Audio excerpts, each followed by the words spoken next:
As the second trial officially commenced, the arena quickly descended into a scene of absolute carnage. Panic quickly spreads among the majority of the candidates. Despite the circumstances, O'Neill manages to keep a cool head. He backed against the wall, watching the scene unfold with the same unease as someone witnessing an autopsy.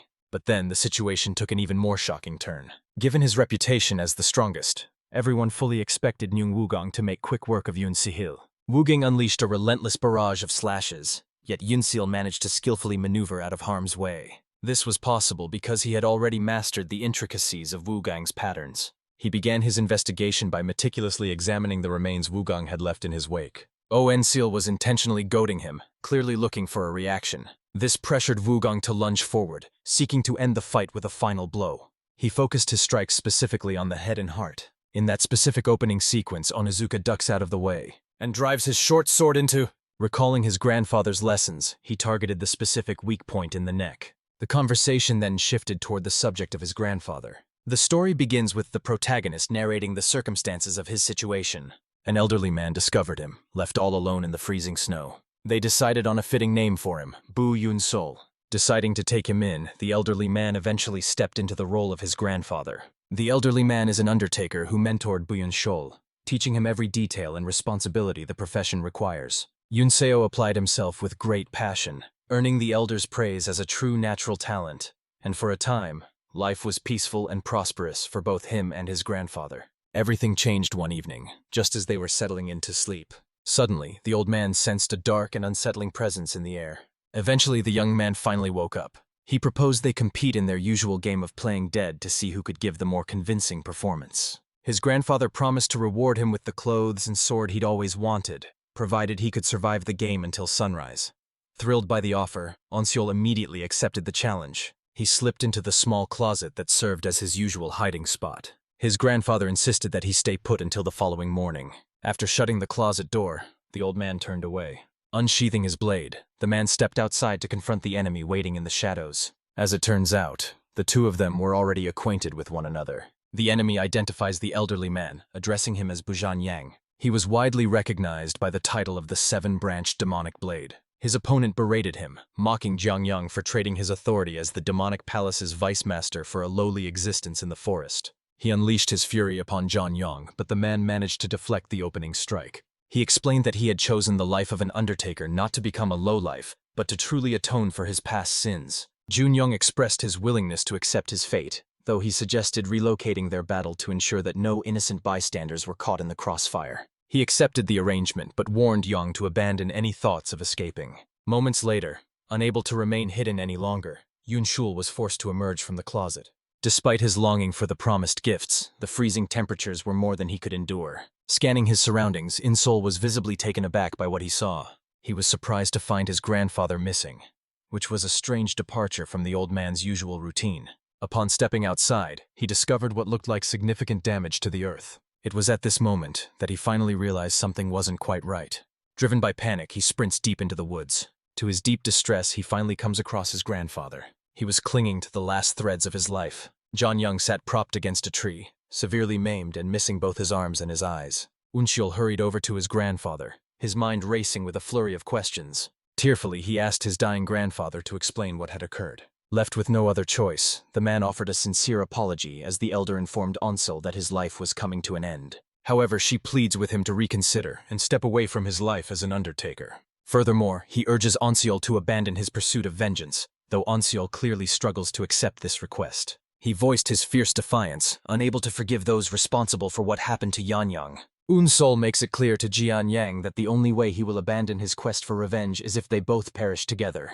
With his remaining life force rapidly fading, Jiang Yang makes one final request of Yun Sul. He desperately urged him to flee the area and get as far away as possible, just before collapsing to the ground and passing away. Jiang Yang expressed to Yun Sul that he truly cherished every moment they spent together.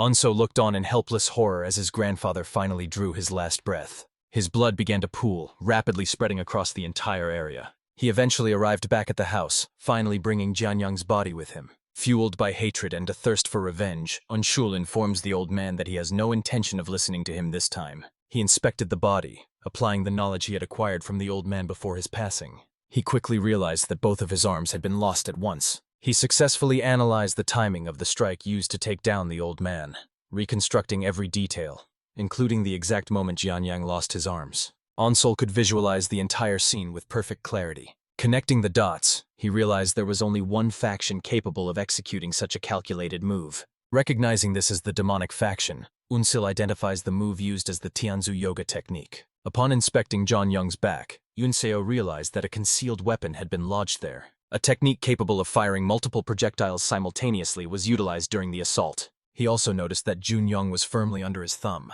Furthermore, his nails had become discolored, signaling a clear physical change. Recognizing the unmistakable signs of poisoning, he began to piece all the evidence together. Unsil soon realized that the assailant was a member of the demonic faction, who had successfully mastered the Tianju yoga technique. He wields a high-caliber weapon capable of inflicting poison on his targets. After all, it's highly unusual for multiple individuals to share the exact same traits and techniques. Yunsul became resolute in his mission to track down the individual responsible for his grandfather's plight. He wasted no time in setting out on his path for revenge. Shortly after, he is shown putting his signature on the formal agreement. As he worked through the paperwork, one of the instructors impatiently pressured him to hurry up and apply the stamp. However, the sight before him left him completely speechless as he took it all in.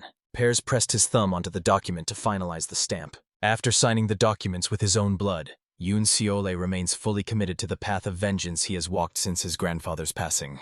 He couldn't imagine himself taking any other path but this one. He signs up for the competition with renewed determination, viewing it as the initial step toward achieving his revenge. In this world, the Murim is governed by the orthodox and unorthodox sects, two opposing factions that have long maintained a delicate balance of power. As dedicated advocates for justice, the Murim alliance serves as the leading authority over the orthodox sects. Meanwhile, the unorthodox sects are centered around the Demon Palace, prioritizing raw power over the pursuit of justice. Despite maintaining a long-standing balance of power, the orthodox sects finally decided to break the stalemate and seize the initiative. This paved the way for the emergence of the 18 Martial Masters, a group dedicated to serving the greater good.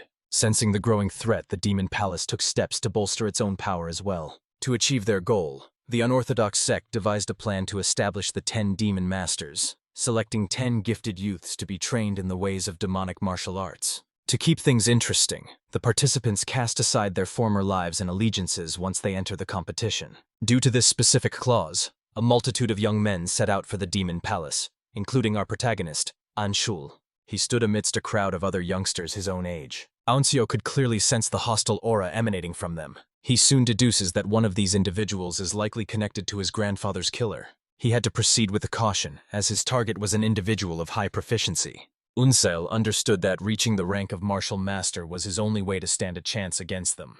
Driven by these events, he is now fully committed to earning a place among the 10 Demon Masters. This would allow him to gain the strength necessary to finally confront his rival. Shortly after, a towering and intimidating man appeared to address the aspiring Demon Masters. He then introduced himself as the head instructor, Hyuk Ryonyoung. The group was left in disbelief after Hyuk revealed his identity, as it became clear that his reputation preceded him due to his past work. Hyuk clarified that their objective was to identify the most exceptional prodigies from across the various demon sects. Only by overcoming these trials can one qualify as a candidate for the 10 Demon Masters. With that, the first trial officially began. He informed them that martial artists from the Demon Palace would be arriving to evaluate their physical condition. Upon hearing the news, the group began to grumble, disappointed by a task they felt lacked the intensity expected of such a major competition. Pushing aside their doubts, the martial masters began evaluating their physical forms to determine who among them was truly worthy. Meanwhile, those with larger builds were relieved to find they had earned an automatic advancement to the next round. Among the instructors stood a man named Jin Gak. Approaching Yunseo, they began to carefully examine his body. The instant he made physical contact with his body, he came to the somber conclusion that Unseol had truly perished. He found himself questioning what had motivated Yoon Seul to participate from the very beginning. However, he quickly sensed the chilling aura of murderous intent radiating from Yoon Seol.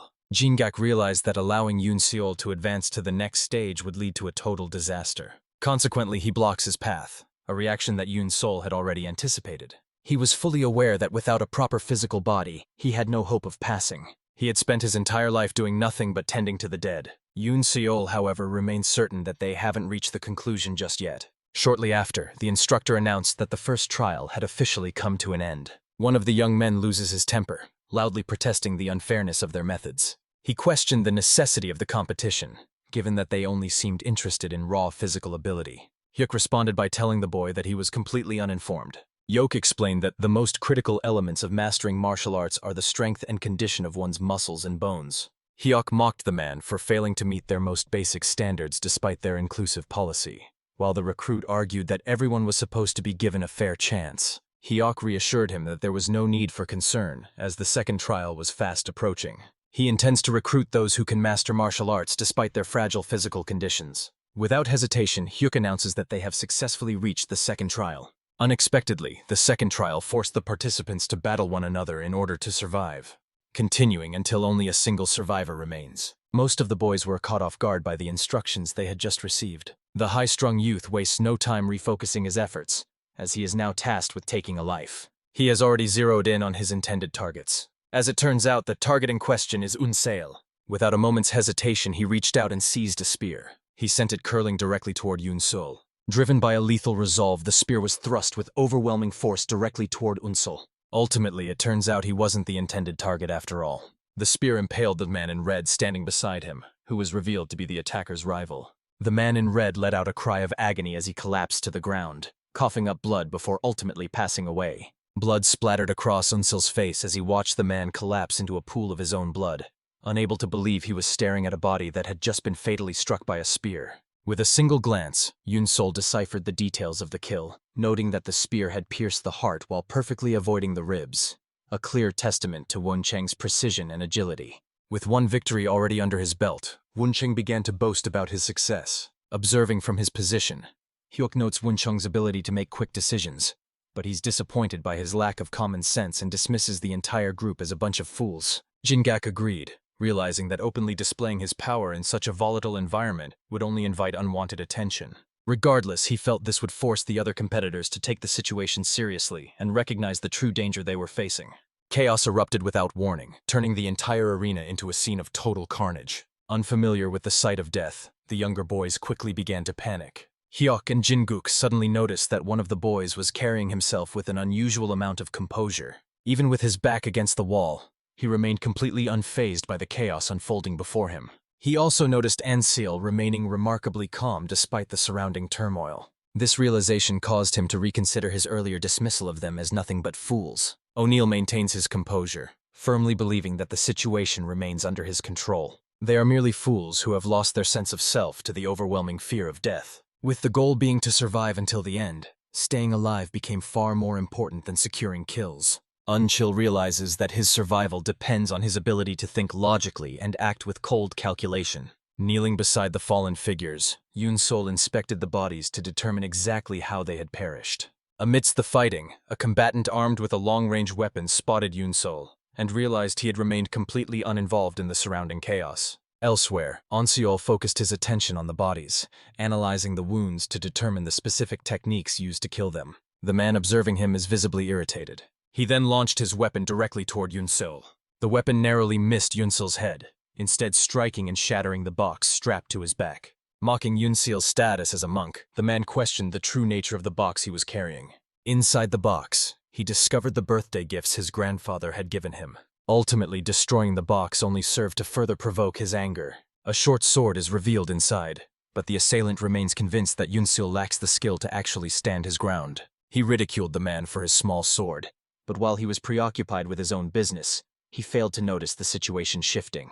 The skilled man from earlier suddenly appeared behind him and struck him down. With a boastful air, the man told Unseel that no thanks were necessary, as Unseel had simply served as the perfect distraction for him to take down the enemy. As he spoke, Unseel remained completely absorbed in his task, continuing to pay the man no mind. Noticing that Unseel lacked any martial arts training, the man viewed him as an easy target. While his attention remained on Unseel, an enemy attempted a sneak attack from behind, but he struck the man down effortlessly as if he had eyes in the back of his head. Hyuk questioned Jingak about the man known as the Cool Dude, noting that he was in possession of the legendary extermination sword. He questioned why he was in possession of the legacy sword belonging to the Black Soul, a figure renowned as the most powerful wandering swordsman. Jingak identified the man as Nung Wugang, noting reports that he had discovered the Black Soul's secret manual along with his sword. By training with the manual, Wugang had effectively become the sole disciple of Black Soul. Jingak acknowledges Wugong's lack of physical prowess, yet still considers him the front-runner to win,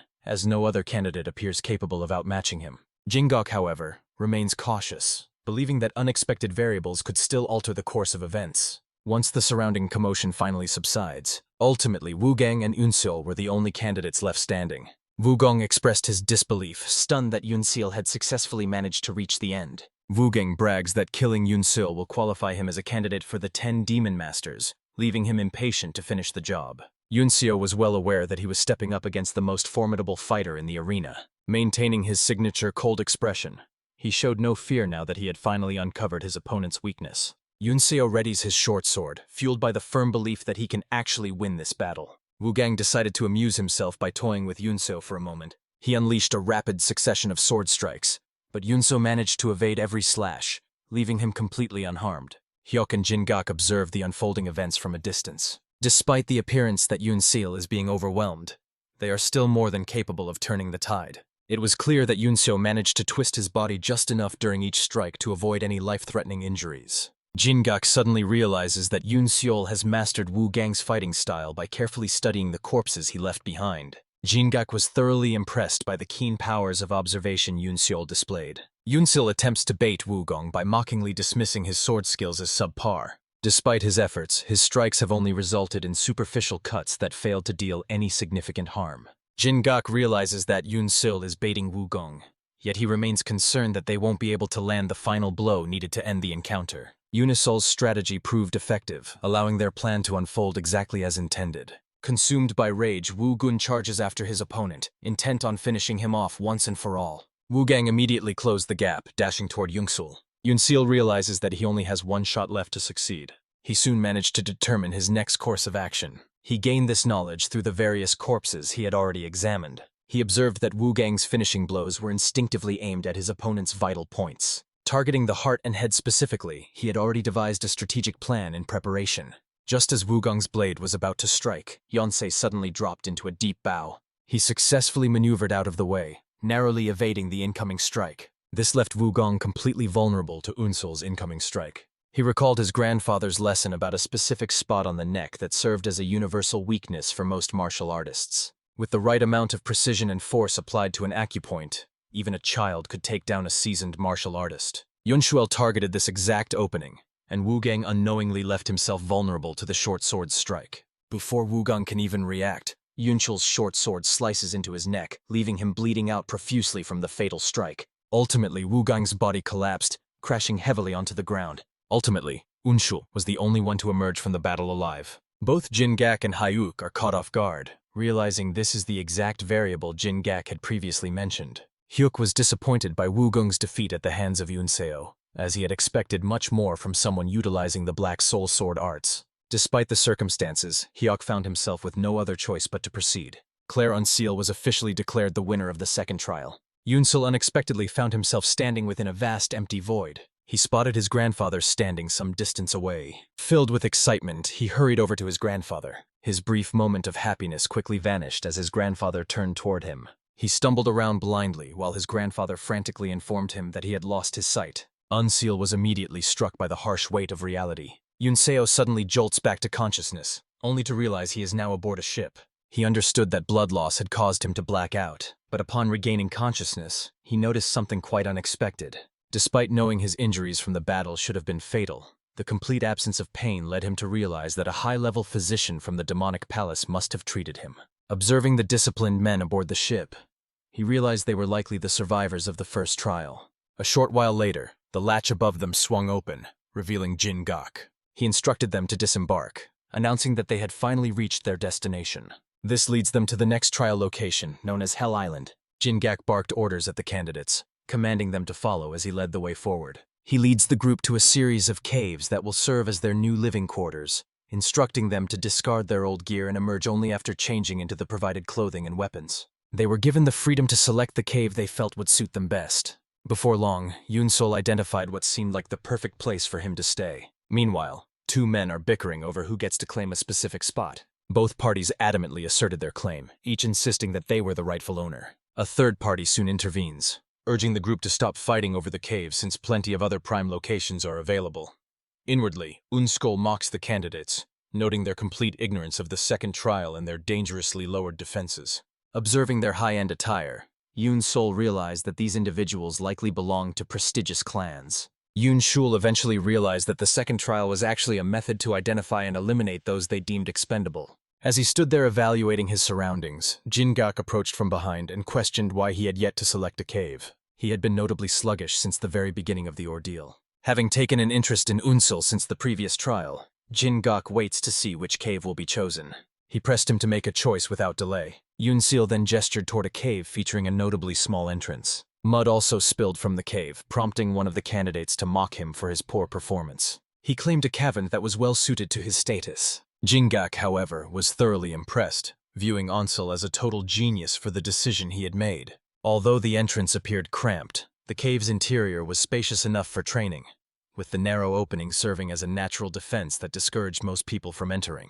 Jin-gak was pleased to see that Unsil had assessed the entire situation with great accuracy. Shortly after, the candidates emerged from the caves, now clad in their black attire. The group assembled, waiting to hear what Jin-gak had to share. Jin-gak explains that Hell Island features 10 distinct facilities, each offering the chance to master one of the 10 demonic sex martial arts. They are given the choice to either master every available discipline, or focus their efforts on a single specialty. Furthermore, they enjoyed complete autonomy over their schedules, allowing them to sleep, train, or spend their time however they pleased. Anchiol was stunned by the news, finding it hard to believe they would be granted such freedom after the absolute nightmare of the second trial. The candidates immediately began debating which arts they were expected to prioritize. Most people believe the Fire Rain Sword Sect's martial arts are the superior choice, as they are widely considered the most powerful. Yoon looked on as everyone hurried toward the Fire Rain building, an establishment widely regarded as the most powerful sect. Unchill acknowledged the spectacle of the Fire Rain, though he remained skeptical about its practical use for his own needs. This was a new challenge for him, as he had never received any formal training in martial arts. He immediately sets to work identifying the martial arts techniques that will be most beneficial to him. Unchill then made his way toward the Wandering Beast Pavilion. The building appeared worn and in a state of total disrepair. It appears the sect has significantly declined over the years, barely clinging to its status as one of the 10 demon sects. They only managed to maintain their current status thanks to a long-standing reputation for producing formidable martial artists. Yoon recalled a conversation from some time ago, where his grandfather had explained the nature of the sects to him. Suddenly, Yoon caught sight of movement shifting beneath the surface of the ground. Before he could even react, a head suddenly emerged from the ground. The man inquires if he has come seeking a position among the 10 demon masters, eventually revealing his identity as Sao, the master of the Wandering Beast Pavilion.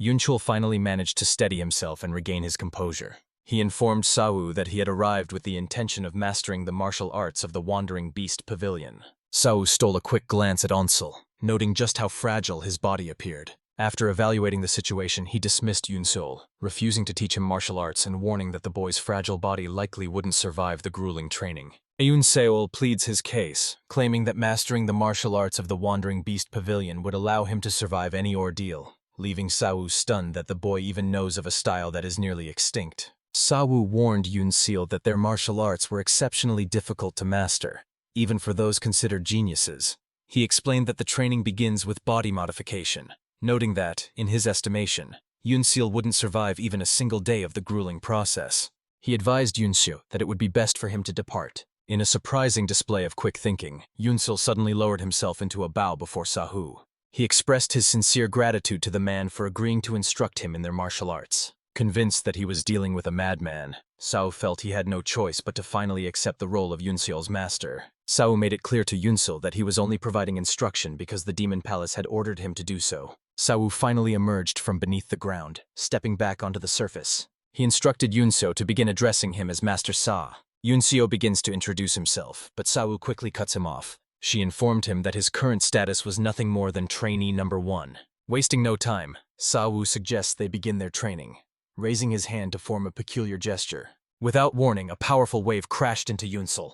Before he could even process what was happening, he realized he had lost his sight. Before panic could set in, Sao reassured him that the seal on his sight was only temporary. He utilized one of the sect's hidden techniques. Sao explained that this was a mandatory requirement for mastering the Wandering Beast Path, a fundamental martial technique of the sect. As Yoon struggled to process the information, Sao explained that the Wandering Beast Path was designed to sharpen his senses and grant him reflexes rivaling those of a wild animal. So Wu explains that the 6 martial arts are unique because they adapt to each individual practitioner, which is why the Wandering Beast path remains so difficult to master despite being a fundamental technique. Seo clarifies to Seo that the opportunity remains open, provided he is capable of mastering the technique. He was set to acquire the heightened senses of a wandering beast. Seo confidently remarked that most people would have perished long before reaching this stage. He informed Shul that he would return in about an hour. He then urged Yoon to begin adapting to her loss of sight before that time arrived. Once Seo departs, Yoon's soul realizes he was mistaken. He had expected his other senses to sharpen in the absence of his sight, but they remain exactly the same. Recalling Sahu's mention of an hour-long return, he realized that such a delay would be far too long for his current journey. He realized he needed to adapt quickly to keep pace with the ongoing competition. In his current condition, a sudden ambush would leave him completely defenseless. Onseol's mind immediately jumped to the possibility of an ambush, sending a surge of fear and adrenaline through his system. His body instinctively propelled him to leap from one point to the next. Ultimately, Seo faced defeat, leading him to realize that mastering his balance was a vital step forward. Now that his vision had completely failed him, when Seo Wu returned an hour later, he fully expected to find Cheol frantically running around in a state of panic. To his complete surprise, he spotted Unseal jumping around. This stood out as a remarkably rare occurrence. Seo soon understood that the enemy Unseal was confronting existed only in her imagination. Consequently, he managed to adapt to his loss of sight with surprising speed. Seo remains unmoved, deciding instead to put Unseal's abilities to the test. He swung his blade toward his opponent, challenging him to try and dodge the strike. The pair then resumed their training session together. 3 days later, Seo had endured multiple beatings at the hands of Seo Wu. Surprisingly, Seol has yet to show any doubt regarding his training methods. Instead of resisting, he chooses to accept the situation. Noticing his silence, Seo Wu asked Seol why he hadn't raised any questions regarding the training methods. Seol counters by recalling Seo Wu's claim that their martial arts center on reaching enlightenment, leading him to believe that every move Seo Wu makes is intentional. Impressed by the response, Seo Wu confirmed that Seol's answer was indeed correct. After suggesting they resume their session, Seo wastes no time and lunges straight for Chul. This time, however, Seol's instincts finally sharpen. Suddenly, he could sense Seo closing the distance between them. Though he saw the attack clearly, he realized evasion was impossible, leaving him with only one way to respond. He moved quickly to block the incoming attack. At the very last moment, Seol managed to raise his sword against the incoming strike. He reacted swiftly, intercepting Seo Wu's strike just before it could connect. Seo Wu was left completely stunned, having never expected Seo to achieve such a feat after only 3 days. Despite Seol successfully blocking the strike, the sheer force still sent him crashing to the ground. Without warning, Seo Wu hurled a bamboo bottle in his direction. He was instructed to drink the liquid inside the bottle. Seol took a drink, fully expecting it to be nothing more than water. Contrary to his expectations, a sudden surge of power coursed through his body, rapidly restoring his depleted vitality. The liquid was revealed to be the spiritual spring water Sahu had spent his entire life accumulating. Despite giving it away, Sahu wasn't at all concerned that it was a waste. He is certain that he has finally encountered the once-in-a-generation genius he has spent his entire life searching for. Once he had fully recovered his strength, once again they returned to their rigorous training routine.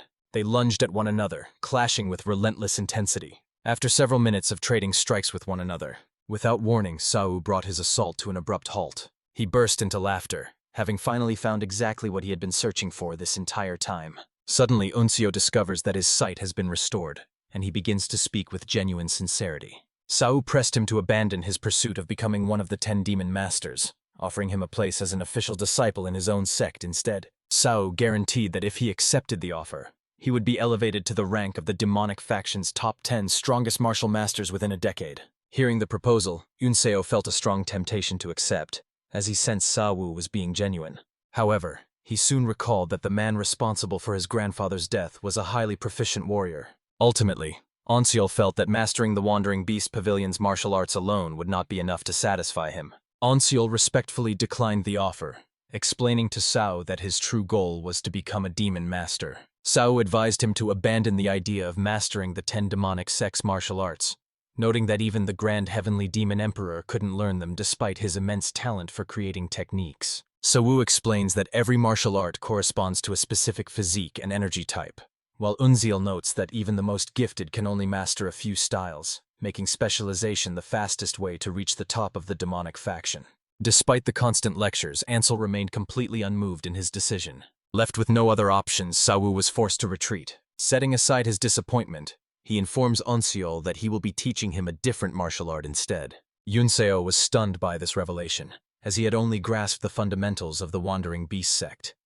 Seo then clarified that their arts aren't taught through traditional steps or theory. Beyond these developments, Seo revealed to Unseo that he had been training in the wild beast path of his sect. At this point, the reality of the situation finally set in for Uniseo. He weathered the full force of every sword strike Seo unleashed against him. These were the true forms belonging to the wild beast path. Filled with gratitude, Onsil offered a respectful bow to Seo, who quickly dismissed the thanks by explaining he was simply following his orders from the Demon Palace. Unsol insisted he would never forget Seo's generosity, especially since Seo had gone as far as to provide him with elixirs. However, Seo insists that he simply put the matter behind him. Seo explains that this is simply the nature of the Jianghu, remarking that life would be far easier if he could let go of both past favors and lingering grudges. Once everything was settled, Unseo dropped to his knees to offer Seo a respectful bow before finally departing.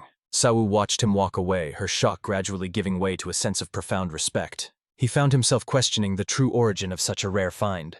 While navigating the forest, Yunshuo realized he could sense everything occurring in his immediate surroundings. He questioned whether his mastery of the wild beast path was the true cause of this change. Exhausted by the constant strain, Unsel realizes he must find a way to control his power if he ever hopes to find true rest. In that instant, he focused on suppressing his senses to the greatest extent possible. After managing to finish, he noticed a stark contrast to how things normally appeared.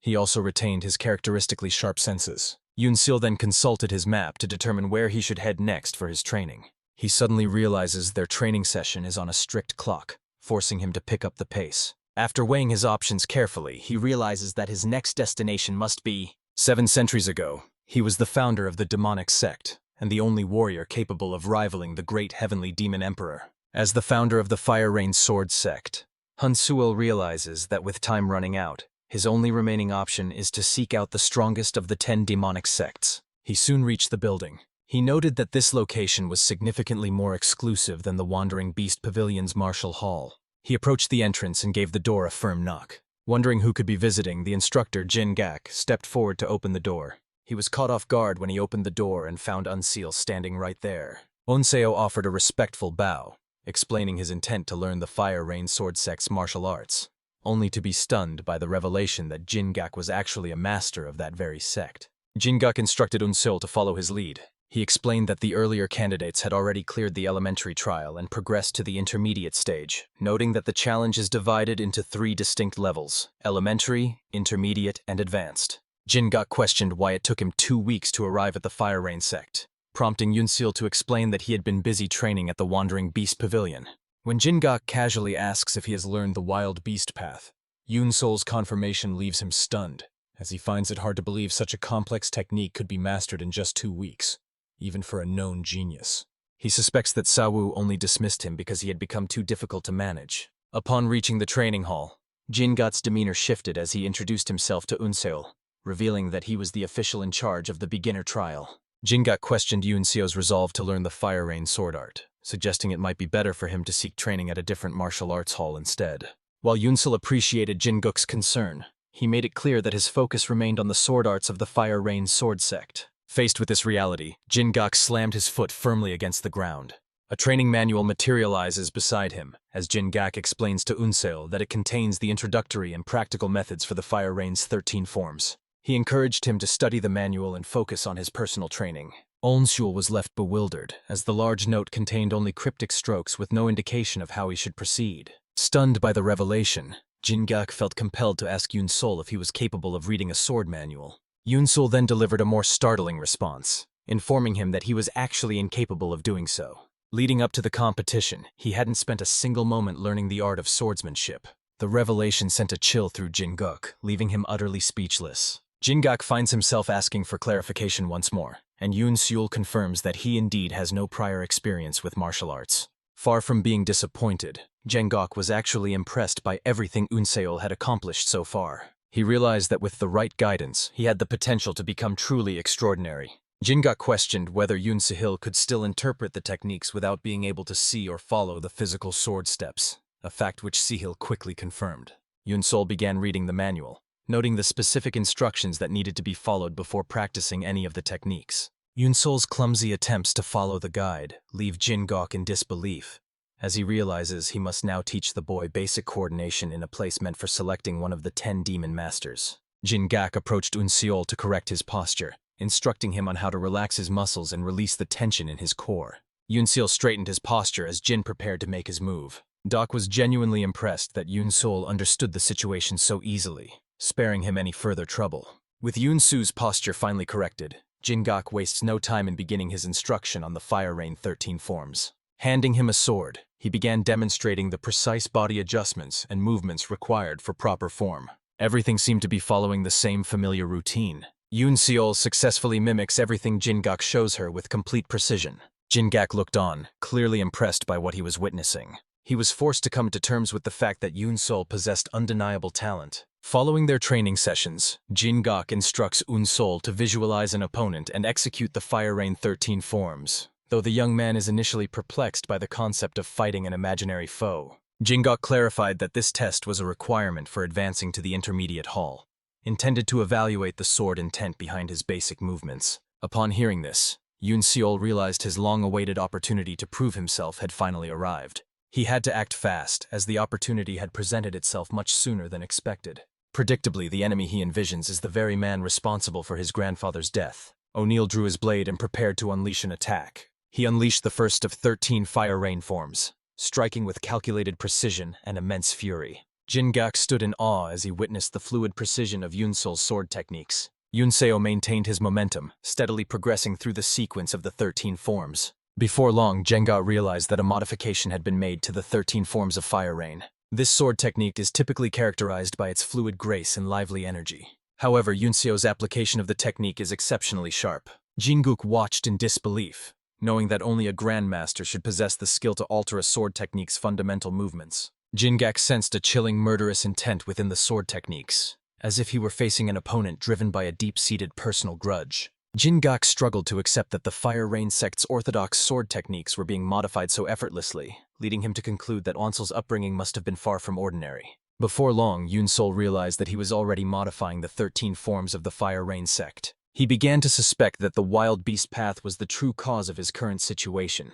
While he was eager to integrate both fighting styles, he concluded that doing so would result in a completely new form of swordsmanship.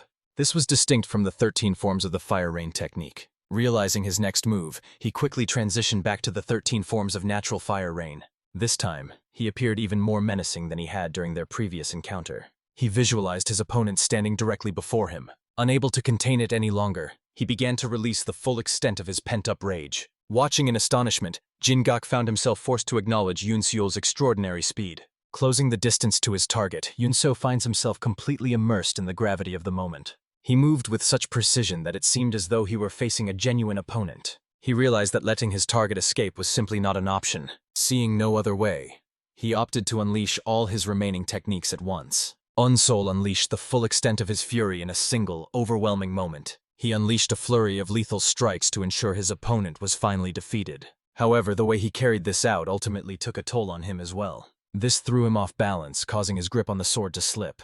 Jin-guk looked on as Yoon-seo was ultimately bested by her opponent. Instead of reacting with anger, he found himself genuinely impressed. Eun-seol was left in disbelief when Jin-guk informed him that he had successfully passed the test. Jin-gak clarified that the true assessment focused on his comprehension of the sword and his ability to execute the Fire Rain 13 forms during actual combat. Jin-gak lent a hand to Eun-seo, helping him retrieve his sword. He then informed him that he had successfully met the established criteria to pass the test. Jin-gak complimented Eun-seol, noting that his Fire Rain technique was truly remarkable. He then encouraged him to make his way toward the intermediate chamber. Eun-seol felt a profound sense of gratitude toward Jin-gak, acknowledging the immense patience required to train someone with absolutely no prior experience in swordsmanship. Eun-seo offered a respectful bow to Jin-gak, expressing his sincere gratitude for all the help he had received so far. Jin-gak then urged Yoon-seo to continue her diligent efforts. He then remarked on the powerful surge of killing intent radiating from his blade. Offering a final piece of advice, Jin-gak warns Yoon-seol to never let his killing intent consume who he is. They shared their final farewells as they prepared to part ways. Jin-gak finally grasped that Eun-seo's remarkable learning speed allowed him to master the wild beast path in only 2 weeks. This allowed him to advance toward the intermediate chamber at a pace that far exceeded Jingak's own expectations. Jingak initially doubted whether Yoon-sol could reach the intermediate chamber, but after their session together, he became fully convinced of his potential. In addition, Jingak is pretty confident that the intermediate chamber instructor, Qian Wugang, would be obsessed with Yunshu by the time he spends some time with him. Before long, Yoon-sale arrived at the intermediate chamber. The instructor gives Onseol a cold reception, telling him to leave because they have already reached full capacity. Kian remained cold and unimpressed, noting that it took Unseol weeks of training just to clear the elementary chamber, and warned that he lacked the talent to survive the intermediate level. Onsol justified his late arrival to Cheon, explaining that he had been preoccupied with training at the Wandering Beast Pavilion. Even after hearing the news, Chien remained unimpressed, suspecting that Yoon-seo only survived the wild beast training because of the rigorous intensity of the program. With Unsel having passed the elementary exam, Cheyenne was left with no choice but to direct him to his seat alongside the other candidates. Cheon continued his instruction, explaining that the Fire Rain Thundering Sword technique they were about to learn centers on exceptionally rapid movements. He warns that those lacking skill with the blade risk injuring themselves, noting that the Thundering Sword is just as difficult to wield in battle as the Fire Rain 13 forms. Even so, they are required to master this foundational martial art, as the true goal is to refine their swordsmanship rather than simply securing a victory. Cheon then summoned one of the candidates, Bayak Han Sung, and instructed him to choose an opponent for his practical evaluation. Bayak flashes a wicked smile and asks if he's permitted to choose anyone he likes, to which Cheyenne agrees. True to expectations, Bayak pointed toward Yoon-seol, selecting him as his next opponent. Cheon attempts to debate the matter, but Bayak reminds him that he was already granted the freedom to choose anyone he wished. Cheon protested the decision, questioning Bayak on how he could fairly measure a newcomer's knowledge and urging him to choose someone else instead. Yoon-sol suddenly interjects, informing the instructor that he is perfectly fine with the arrangement. She was completely taken aback by this sudden revelation. Yoon-so explained to Cheon that he learned his sword techniques from Jingak, though he noted that he improves most effectively when practicing against live opponents. While Cheon saw through Yoon-shul's attempts to protect his pride, he had no intention of stopping him. Cheyenne then urged the others to proceed ahead of her. He expressed his hope that they would be able to reach the advanced chamber.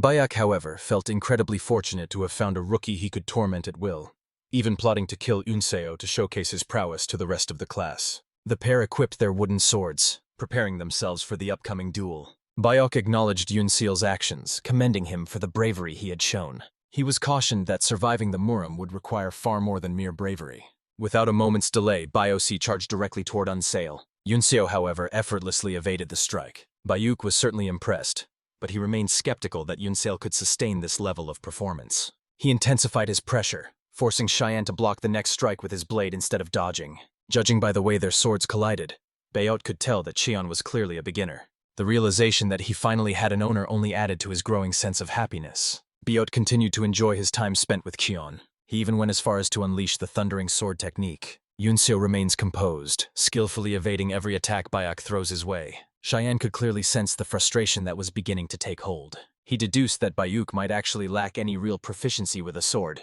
Simultaneously, Unseol evaded every strike, seemingly anticipating Bayak's every move. Cheon begins to suspect that Yoon-seol has truly mastered the wild beast path, and as a fellow martial artist, he feels compelled to act. He recognized the immense challenge of mastering the wild beast path. Despite being a fundamental technique, it is typically reserved for veteran martial masters. Bayok struggled to accept the reality that Yoon-seo had mastered the technique in only 2 weeks. Cheyenne decided to drop the casual attitude and treat the situation with the seriousness it required. He explained to Yoon-shul that the duel wasn't just about evasion, as he was also evaluating their swordsmanship and testing their reflexes. Hearing those words, One Soul shifted his focus and prepared to take Bio seriously. He pursued his opponent, unleashing all 13 forms of the Fire Rain technique. Bayuk remained unconcerned by the technique, noticing that it deviated slightly from the traditional 13 forms. His confidence was such that he believed dodging the strike would require almost no effort at all. He soon realizes he misjudged the situation, as the sheer pressure of the sword technique leaves him struggling to keep pace. Bayok's mind raced with suspicion, wondering if Yoon-seol had intentionally used a variant of the 13 forms specifically to mock him. He also questioned whether Yoon-seol was acting out just to catch the instructor's eye and secure an automatic promotion to the advanced chamber. Recognizing the current turn of events, he realized he was headed straight toward public disgrace. Bayok decided to shift his tactics, opting to utilize the Asura sword style. He unleashed a devastating blood-shattering strike to finish Onsuel in a single blow, utilizing a lethal technique from the Asura sword sect. As Cheon hadn't placed any limits on the sword styles they could use, he was unable to step in and end the duel. Suddenly, Cheon realized that even with Yoon's involvement, the situation remained unchanged. Despite facing a lethal fighting style, he manages to keep his composure and stay on his feet. The possibility of Yoon truly mastering the wild beast path weighed on his mind once more, despite his lingering skepticism. Onsil remained agile, consistently weaving through the barrage of incoming attacks. Pushed to the brink, BIOC was forced to unleash an even more lethal technique known as the Bloody Wind Warping Moon. Stunned by the sight, Cheon watched in horror as Bayuk launched himself through the air toward Yoon. Events began to unfold at a breakneck pace. By the time the full scope of the situation finally became clear to everyone, leveraging the Fire Rain 13th form, Yoon drives his sword toward Bayok's chest and maintains a sharp, composed look as he retracts the blade.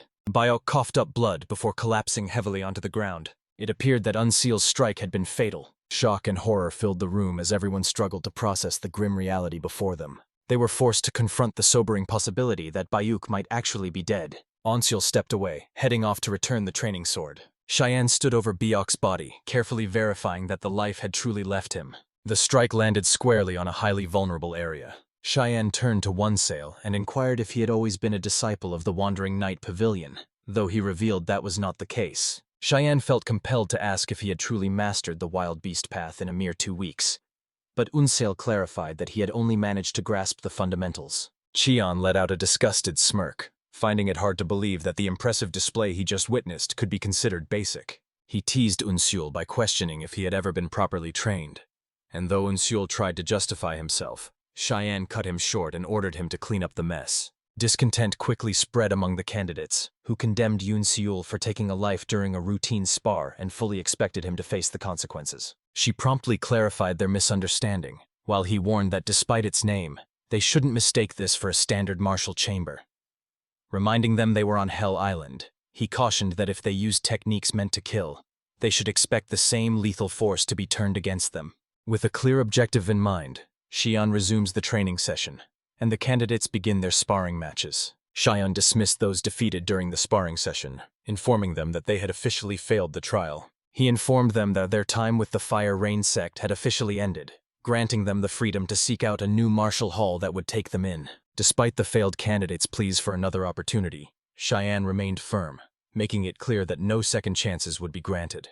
Cheon remarked that while their physical fitness was enough to clear the first trial, mastering the Fire Rain sword would require the kind of innate talent and potential needed to surpass their own limits. Ultimately, they fell short because they lacked the necessary traits to push past their own limitations. Once both the successful and unsuccessful candidates had cleared out of the hall, Xian notices Unseo lingering in the hallway and asks why he hasn't left yet. A confused Unseo asks if he is also expected to depart, and Xian confirms that he is. He confirmed the victory, informing him that he had finally earned the necessary rank to proceed to the advanced chamber. Yoon informs Kim that he would much rather remain in the intermediate chamber. Puzzled by his choice, Shen questioned his reasoning, leading Yunshu to explain that the Fire Rain 13 forms was the only technique he had ever learned. So far, he had yet to acquire any new knowledge from the intermediate chamber. Shin was stunned that Onseo had mastered the wild beast path to see through Bioxa tech, despite Onseo's insistence that he hadn't actually learned the technique. Yunseo remained unapologetic, firmly maintaining his position that he had yet to learn anything. Recognizing Yunseal's unwavering resolve, Kion finally relented and agreed to teach him the Fire Rain Thundering Sword, an advanced evolution of the Fire Rain 13 forms. He warned Yunsil that he has no patience for those who use shallow tricks just to make an impression. He sternly warned Unsol that he would face execution if it was discovered that he had practiced any sword style other than the Fire Rain 13 form. 4 days have passed since those events. As Unseol continued his demanding training, Cheon's thorough evaluations confirmed that his student was severely lacking in the basic fundamentals of swordsmanship. Although he's only just begun mastering the blade, his intense focus and resolve are truly remarkable. Cheon noted the intense resolve in Unseol's expression, sensing that for him, mastering martial arts was a matter of life and death. Xian finally understood the secret behind Onseol's rapid mastery of the wild beast path in just a fortnight. Yunseol's remarkable learning speed is on full display as he has already managed to wield the thundering sword technique. Onsel was pushing himself with his usual intensity, until she finally told him to stop. He was informed that he had mastered the principles of the Fire Rain Thundering Sword, though Ansel remained skeptical of the claim. Qian explains that the Fire Rain Thundering Sword is a technique utilizing rapid body rotations to counter multiple strikes at once, though he admits these moves aren't practical for an actual battle. Qian noticed that Yoon Chul was applying his techniques to the real world, seemingly with the intent to take a life. Yoon Sol was left bewildered, as he firmly believed that the purpose of mastering sword techniques was to actually use them in real-life situations. Qian acknowledges that while killing intent is fundamental to the demonic arts, reaching a higher realm with the Fire Rain Sword requires moving past that very bloodlust. Qian warned Onsol that he needed to purge the lingering murderous intent from his mind, or he would risk developing a martial art that would ultimately turn against him. Yunseo eventually realized that Qian's words were almost identical to what Jin Gak had previously told him. Qian admits to a past driven by murderous intent, explaining that he was forced to eliminate anyone who dared to stand in his way. Consequently, he lost both his dignity and honor, causing his once great martial abilities to decline. Sion explains that while these lethal techniques seem to lead toward a higher realm, they are actually obstacles to true swordsmanship. Speaking with fatherly concern, he tells Youngsol that he must let go of his killing intent. Hearing those words, Yunsol was suddenly reminded of his grandfather's teachings regarding those who live by the sword. He recalled his grandfather's warning that those who live by the sword are often shaped by a past defined by despair and constant misfortune. This is exactly why the people of Merim are so hesitant to speak about their history. Unsol then questioned Cheyenne about his motives for sharing all this information. Qian explains that his actions are meant to demonstrate that he, too, once lived with the same murderous intent. Qian then turned to Yunseo and asked for his name. As he breaks the news to him, he realized that he was the survivor of the second trial Jin Gak had previously mentioned. Qian then informed Yunseo that he was facing a significant dilemma. Upon seeing it, the group immediately questioned what it could be. Qian points out that his foundation in the basics of martial arts is severely lacking. John points out that his opponents have been honing their martial arts skills since they were children. Xian pointed out that the disparity between them would only grow if he began mastering the Fire Rain Sword technique within the advanced chamber. Cheon explained to Unseo that he needed to master his basic martial arts quickly, as a solid foundation was essential for learning the Fire Rain Sword. Taking this into account, Cheon resolves to train Onseol in the Peerless Lightning and Thunder technique he personally developed. Before they proceed, he warns Yunseol that his previous failure to master the technique resulted in the total destruction of the nerve endings in his fingers, serving as a grim testament to its inherent danger. Yunseol faced the risk of losing complete control over his arms, a fate that would not only bar him from the advanced chamber, but leave him permanently disabled. After delivering this warning, Cheon asked if he still intended to proceed with the training. Yunseo accepts the terms without a second thought, completely indifferent to the risk of losing his arms. He was prepared to sacrifice his very soul, provided he could finally achieve his revenge. A month later, Unseol mastered the unrivaled lightning and thunder techniques and finally exited the intermediate chamber, though he remained dissatisfied with his pace despite Cheon's praise for his speed. Having mastered those techniques, he was finally ready to move on to the advanced level. He finally pushed open the door, granting him access to the advanced chamber. He suddenly found himself the center of everyone's attention. Unseol noticed a distinct shift in the trainees' ferocity. Their reaction was only natural, considering they had already witnessed the extent of his power. Yunseo found it baffling that society looked down on the role of an undertaker while treating killers with such high regard. The instructor prompted Unsel to hurry inside and take his seat, as the lesson was just about to begin. With a new trainee in their midst, the instructor prepares to explain the central reading of the Rain Sword along with the 7 teachings. He began by explaining that mastering the balance of power throughout their entire body was the key to maintaining an unshakable stance. After studying the note for a moment, Unseo realized that without the advanced techniques he had mastered in the intermediate chamber, the message would have been entirely indecipherable. Once the instructor concluded the day's verbal lessons, he instructed Unseol to follow his lead. The instructor then led Yunsol to the garden situated at the rear of the chamber. He explained that in certain scenarios, it's entirely possible to overcome an armed opponent without needing a blade of one's own. He explained that the individual had reached a level where a physical blade was no longer required to perform their sword arts. The instructor brandished a plant branch, pointing it directly at Unsel as he posed a critical question. He then questioned how he intended to respond in the event of a sudden attack. He found himself completely unarmed, with no sword in his grasp. The instructor explained that while he was occupied in the intermediate chamber,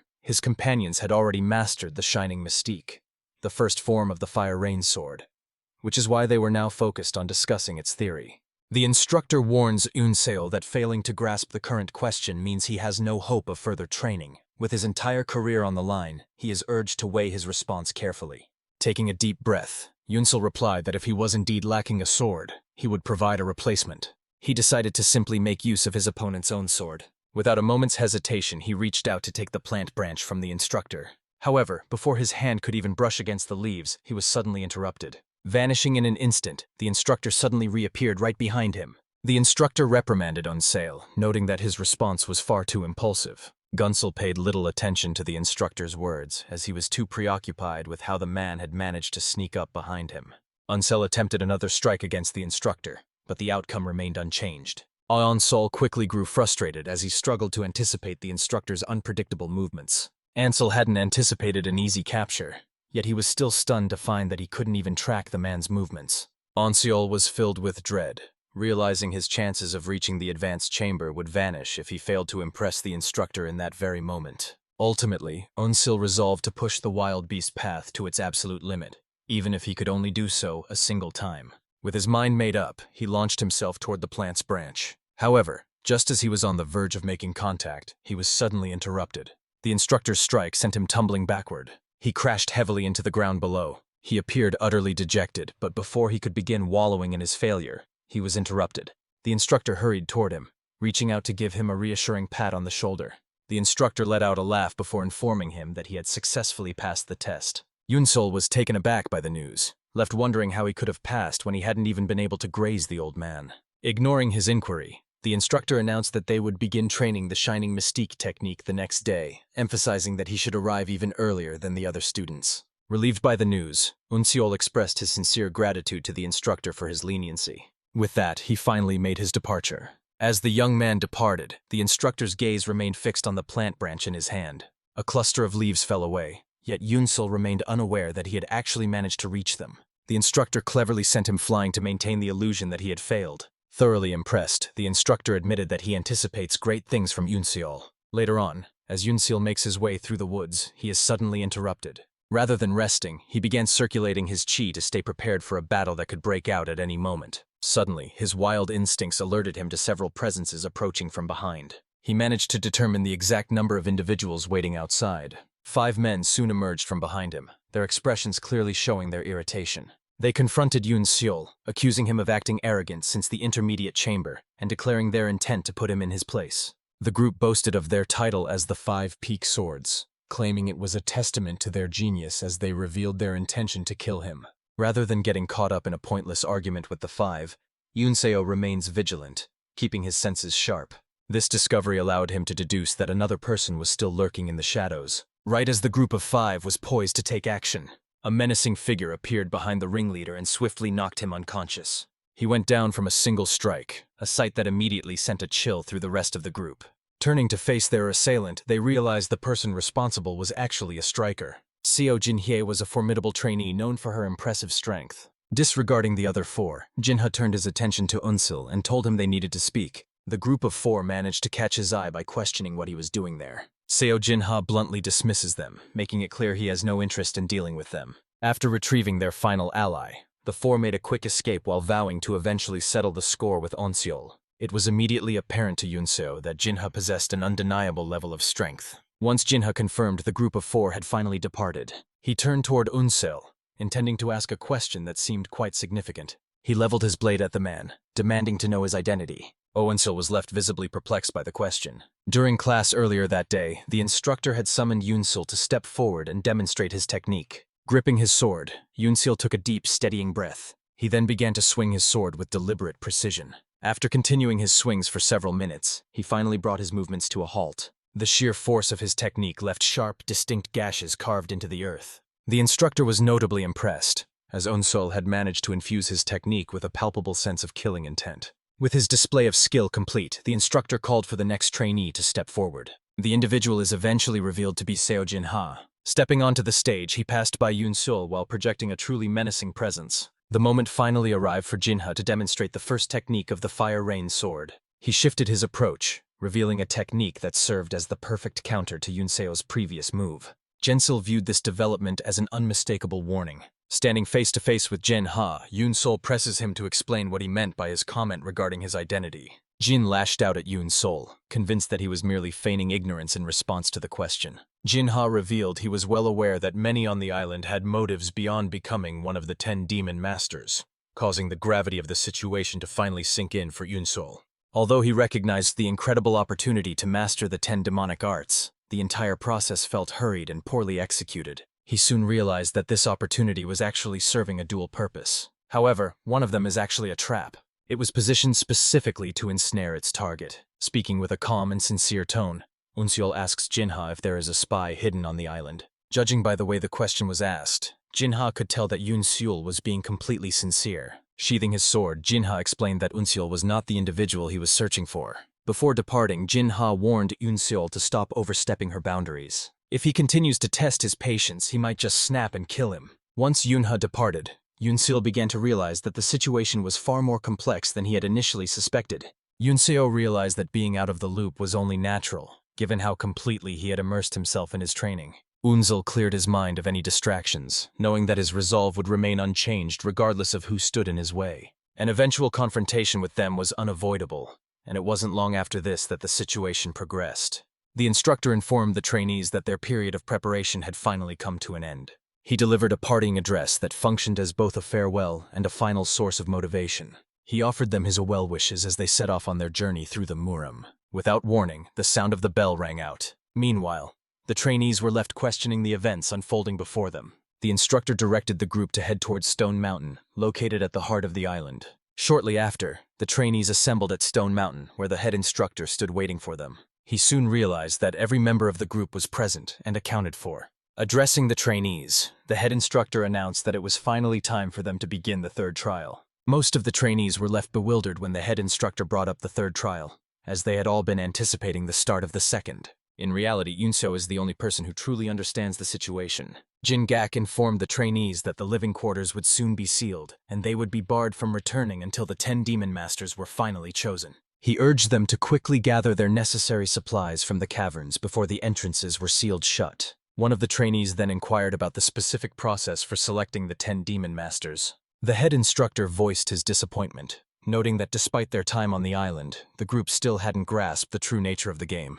The head instructor spoke bluntly, making it clear that the trainees were expected to kill one another. Yoke announced that they were to eliminate one another until only 10 survivors remained.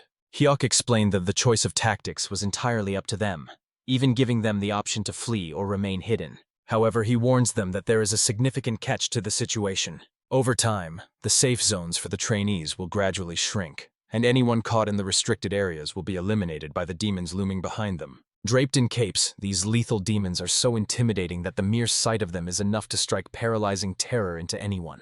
Even from his current position, Unseld began to sweat as he felt the intense bloodlust radiating from the demons. This served as a clear sign of their exceptional martial arts mastery. At that moment, one of the trainees questioned Hyuk on whether they were permitted to engage the killer demons. Hyuk burst into laughter at the remark, noting how impressed he was to find candidates who set their sights above everyone else. Hyuk then informs the group that they are free to confront the killer demons and are even permitted to eliminate them. He announced that any candidate who manages to eliminate a killer demon will be instantly promoted to one of the 10 demon masters, drastically raising the stakes of the competition.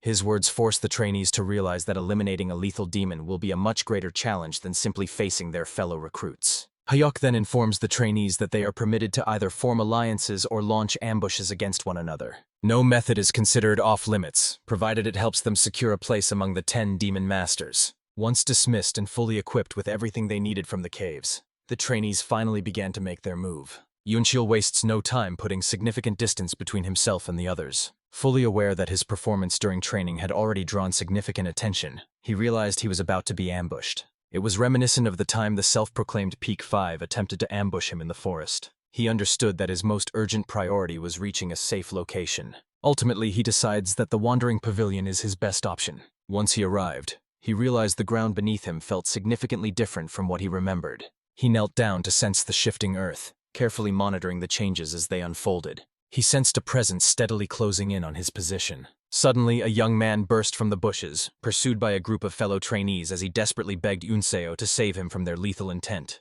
Yunsil reached for his blade, ready to strike at a moment's notice should this prove to be a trap. He promised to repay Onsil if he helped him evade the men who were currently hunting him down. After assessing the situation, Luancio realizes the man might be telling the truth, noting that the injuries on his body appear genuine. Detecting 3 pursuers behind him, Yunseo questioned whether they were operating as a coordinated team.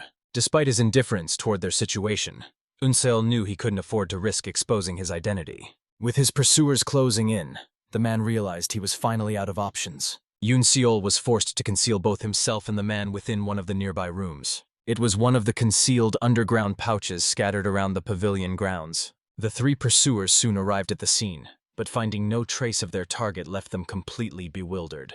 While they scoured the pavilion for their target, they were completely unaware that he was hiding directly beneath them, and after a thorough search, they eventually concluded he wasn't there. Left with no other options, the trio moved on to continue their search. Once Unseo confirmed that the assailants were finally departing, he and his temporary ally finally emerged from their hiding spot. Relieved to have survived the ordeal, he offered his thanks to Oenseal, who was already focused on assessing the gravity of their situation.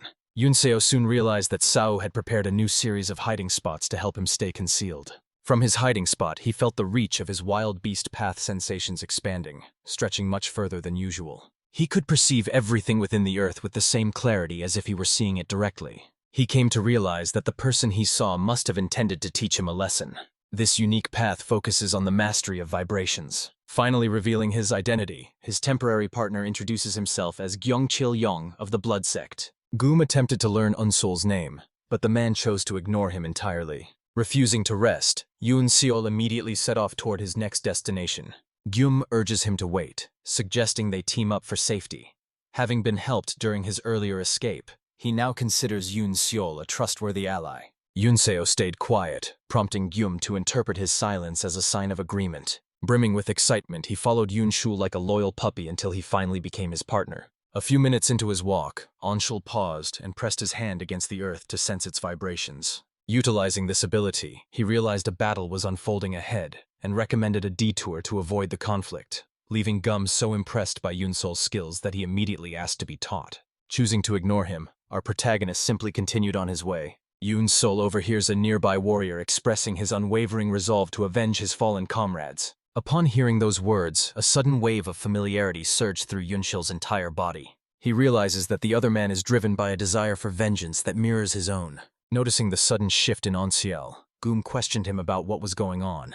Before he could say another word, Yunsiel informed him of a detour, revealing that she no longer wished to avoid the battle and instead intended to get directly involved. As they neared the battlefield, a trainee remained perfectly concealed, perched atop a tree branch. The instant he caught sight of Anchiol, he wasted no time in taking action. Yunchul, however, effortlessly deflected the incoming strike. This sudden reversal shocked the man, who had assumed he held the advantage, prompting him to frantically ask how Yunseo could counter a forbidden concealment technique despite not being an assassin himself. Yunseo brushed off the question, offering only a sharp frown in response. A lethal slash followed, aimed at slicing him clean in two. Yunsul admitted that the assassin's technique would have been incredibly difficult to handle if he hadn't already mastered the wild beast path. Seeing that the battle was still underway, Onsiol decided to help the cornered man eliminate the surrounding assassins. He wanted to explain firsthand what it truly feels like to finally achieve vengeance. They were on the verge of delivering the final blow. Onsiol materializes out of nowhere and launches an assault, catching the group completely off guard with the sudden strike.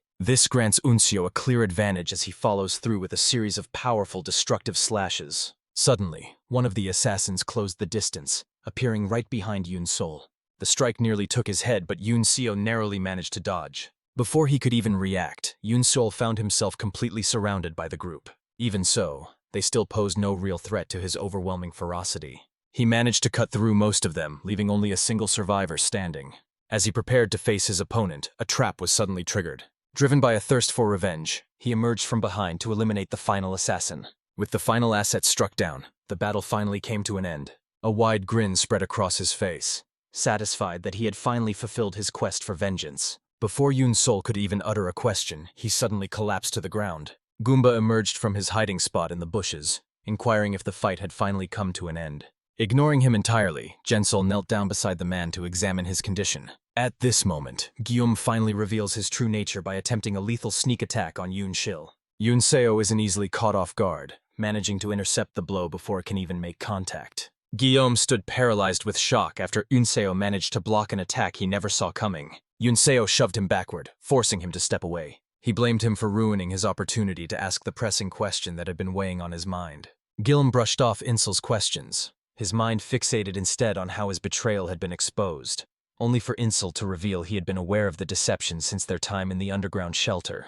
Anciel noticed that Goom was concealing an array of weapons beneath his clothing. Furthermore, the weapons he carried made his body stiff, severely limiting his ability to move. Anciel admitted that he had only kept Goom around out of curiosity, wanting to see if mastering the art of deceit would eventually prove useful. Guillaume reacted with outrage, dismissing Yunseol's words as nonsense since he was convinced his own performance was flawless.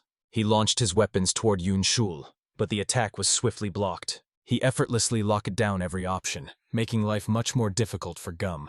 Fear began to sink in as he realized Unseol was likely anticipating his every move. Leveraging his superior speed, Anciel closed the gap and reached Goom in an instant. He landed a clean strike, slicing directly into his shoulder. Anciel suggested to Guillaume that he might possess the most superior hidden weapons. However, they are essentially ineffective if they cannot be hidden properly. He remained determined, refusing to back down. Putting everything on the line for one final blow, Goom charged toward Unseol in a desperate attempt to finish her.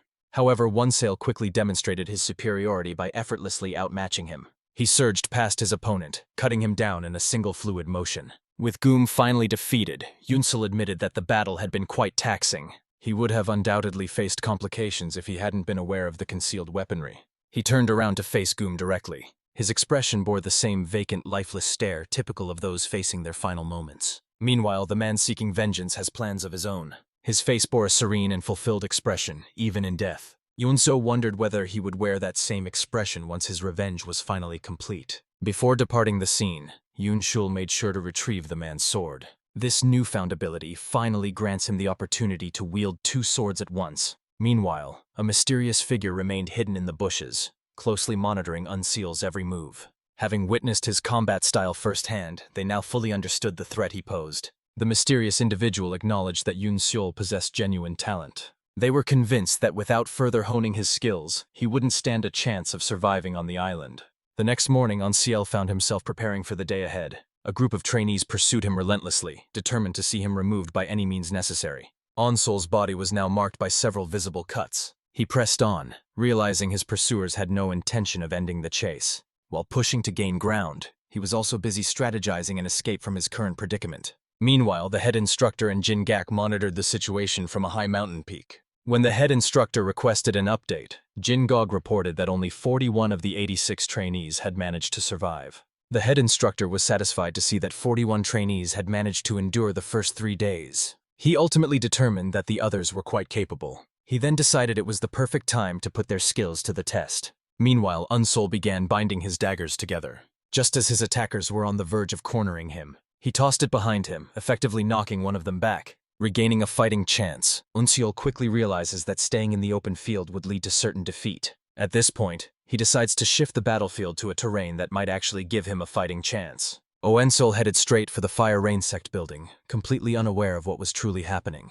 The head instructor reached a final decision regarding the lesson. He identified this location as the next area he intended to restrict. Onesail successfully reached the interior of the building without incident. He left a trail of blood behind, ensuring his pursuers could follow his every move. After tracking him into a confined area, they were certain that they finally had him trapped. That is, until Yunseo suddenly appeared right behind them. He nearly decapitated the nearest fighter, but the man managed to block the strike while shouting a warning to his team that Yunseo was behind them. The man arrogantly assured Yunseo that they weren't foolish enough to be deceived by such a simple ploy. A fierce duel breaks out between them, but Yunseo manages to read his opponent's sword paths, allowing him to dodge every strike with ease. As he evaded the strike, Yunseo instantly seized the opening to launch a counterattack. He delivered a strike with such immense force that it cleanly severed his opponent's head. Infuriated, the remaining crew members launched a simultaneous assault on Unseal. However, they soon realized that the cramped quarters are severely restricting their offensive options. Yunseal, however, remains completely unfazed, as he actually excels when navigating such high-pressure situations. Unsel gained the advantage, making the situation increasingly difficult for his attackers. Sizing up his opponents, Ansel realized he could defeat them all if he managed to force them into one-on-one encounters. Recognizing that Yunseol would systematically eliminate them if they didn't act, one of the assailants desperately threw his whip weapon. He forced it to ricochet sharply off the wall. The whip nearly struck Yunseol, but he managed to leap out of its path just in time. They soon realized they had successfully driven Yoon Seol out of the confined space. The remaining attackers scrambled to make their escape. However, they soon found their progress halted by an unexpected obstacle, who, as it turns out, serves as the team's leader. He was visibly incensed as he watched his crew attempt to retreat from the confrontation. The crew attempted to justify their movements, insisting they weren't retreating but were simply trying to find a better tactical position. Dismissing their excuses, the captain decapitated them with a single, decisive swing of his weapon. The impact sent blood splattering across the entire area. He bragged about his crew's incompetence, explaining that their lack of skill was the reason he had been reluctant to join them from the start. With the minor nuisances finally out of the way, Yoon Seo soon found himself standing face-to-face with the team captain for a direct confrontation. He conceded that Yoon Seol was undeniably talented. After introducing himself as Woo Mun Cheng, he asked Yoon Seo for his name. However, Yoon Seol is more preoccupied with Woo's status, questioning whether he is actually the one leading the team. Infuriated by this, Woo decides that introductions are pointless, as he fully intends to kill Yoon Seol where he stands. Woo lashed out at Yoon, swinging his whip weapon toward him. He reached out to firmly grasp his sword. Before Yoon Seol could even react, his weapon suddenly shattered right in his grip. Woo began mocking Yoon Seo, ridiculing the fact that the Fire Rain sect had apparently only taught him a single defensive technique. Yoon Seo finally realizes that the man is fully aware of every detail regarding his Shining Mystique technique. Still puzzled by how he obtained such knowledge, Yoon Seo begins to suspect that Woo might have access to a secret information network. Woo noticed that Yoon Seol had become completely lost in his own thoughts. He immediately set off in pursuit of him. The two of them narrowly managed to evade his wood-based assault. He looked on as Woo's weapon decimated everything it touched. Realizing that fighting Woo in such a confined space was a losing battle, Yoon Seol decided to retreat toward the main hall. Yoon Seol readied his second sword, fully arming himself for the battle ahead. He then readies himself for the upcoming confrontation with Woo. However, Woo followed up with another strike that forced him backward. Stepping out from the shadows, Woo voiced his disappointment that Yoon Seol wasn't putting up more of a challenge. He lashed out with his whip, aiming the strike directly at Yoon Seo. Before he could even react, he found himself ensnared by the whip.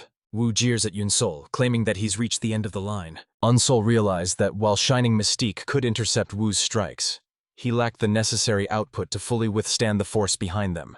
It was at this moment he realized that a completely different approach was necessary. This destructive force is powerful enough to slice straight through solid steel. With his whip now coiling around Yoon Seol, Woo is certain that he has successfully finished the job. However, he soon realized that Yoon Seol was plotting something, but he remained unfazed, certain that she was merely attempting to use the Shining Mystique. His relaxed expression quickly shifted to one of horror. Yoon Seol then breaks through the trap space, using a sudden surge of overwhelming power. A radiant golden aura enveloped them. As it turns out, he had just performed the unrivaled lightning and thunder technique she had previously taught him. Before Woo could even react, Yoon Seol's sheer momentum carried him right to his opponent. In an instant, Yoon Seo moved through his opponent, delivering a fatal strike to his body. He only began to feel the sensation once Yoon Seo had finished. In an instant, Woo's vital signs vanished and he collapsed lifelessly to the ground. In the aftermath of Woo's demise, Yoon Seo finally began to feel the full impact of the skill he had just activated. The force of the blow was severe enough to make him cough up blood. While the skill is remarkably potent, Yoon Seo realizes he cannot use it at will since it far exceeds his current level. Despite the time it cost him, he was satisfied with the victory, but he couldn't linger. The restricted zones were about to shift and he needed to move fast.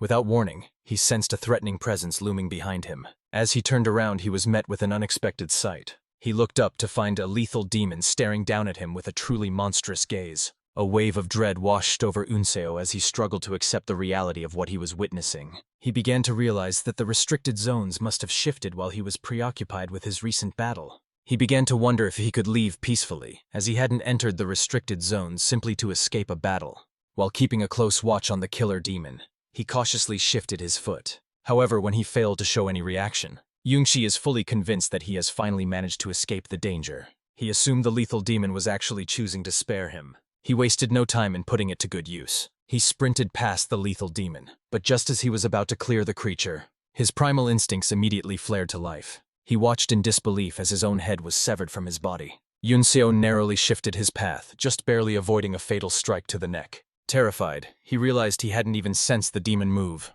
knowing that only his primal instincts had saved him from certain death. Onsel ultimately realized he could no longer be deceived by the demon's composed expression. He realized that the instant he made a move, his opponent would strike. Yunseal then recalled Sao's explanation regarding the distinction between carnivores and herbivores. He realized that for most predators, successfully capturing their prey is often a difficult feat. It consistently moves in a sharp, zigzagging pattern. Despite the struggle, the carnivore ultimately managed to claim the upper hand. Eventually, the prey's movements become predictable, granting the predator a clear opportunity to intercept and strike. The core of the problem was how predictable the situation had become. The creature let out a sharp, piercing scream. He then began moving in a bizarre and erratic fashion to ensure his actions remained completely unpredictable. With everything prepared, Yunso begins to carry out his plan. His opening maneuver allowed him to successfully evade the lethal demon, clearly impressing the man.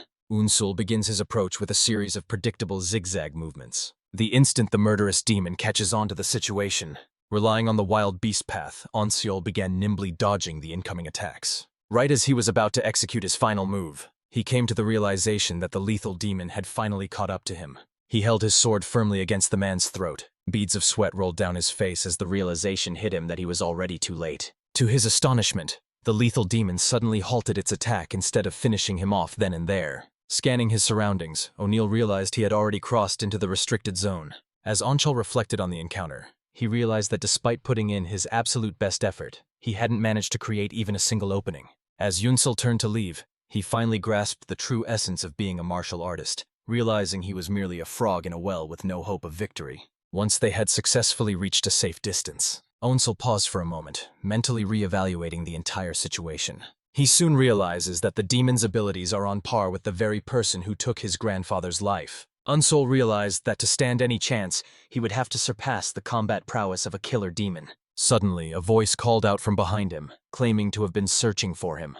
Turning around, he discovered a man sitting on a rock, staring intently while discussing the wild beast path Yunso had mastered.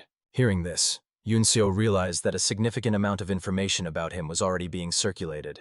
He originally intended to start by introducing himself. However, he quickly reconsidered, reasoning that since Unseal was on the verge of death, there was no point in learning his name. He lunged forward, charging directly toward Yunso. Despite the circumstances, Yunso remained perfectly composed. He maneuvered with ease, effortlessly evading the man's strike. The man was impressed to see Yunso evade his strike, clearly relying on his sharp, beast-like instincts. He acknowledged that Yunseol was well on her way to becoming one of the future demon masters. This left him with no other option but to eliminate him entirely. He quickly shifted the direction of his strike. Something about his tone finally sparked a crucial realization in Yunseol's mind. He quickly cleared his mind of any distractions to stay alive, successfully parrying the man's next blow. However, the vibration from the blade sent a strange sensation coursing through Unsul's body. Following several more maneuvers, Yunseol finally managed to confirm the suspicions he had been harboring.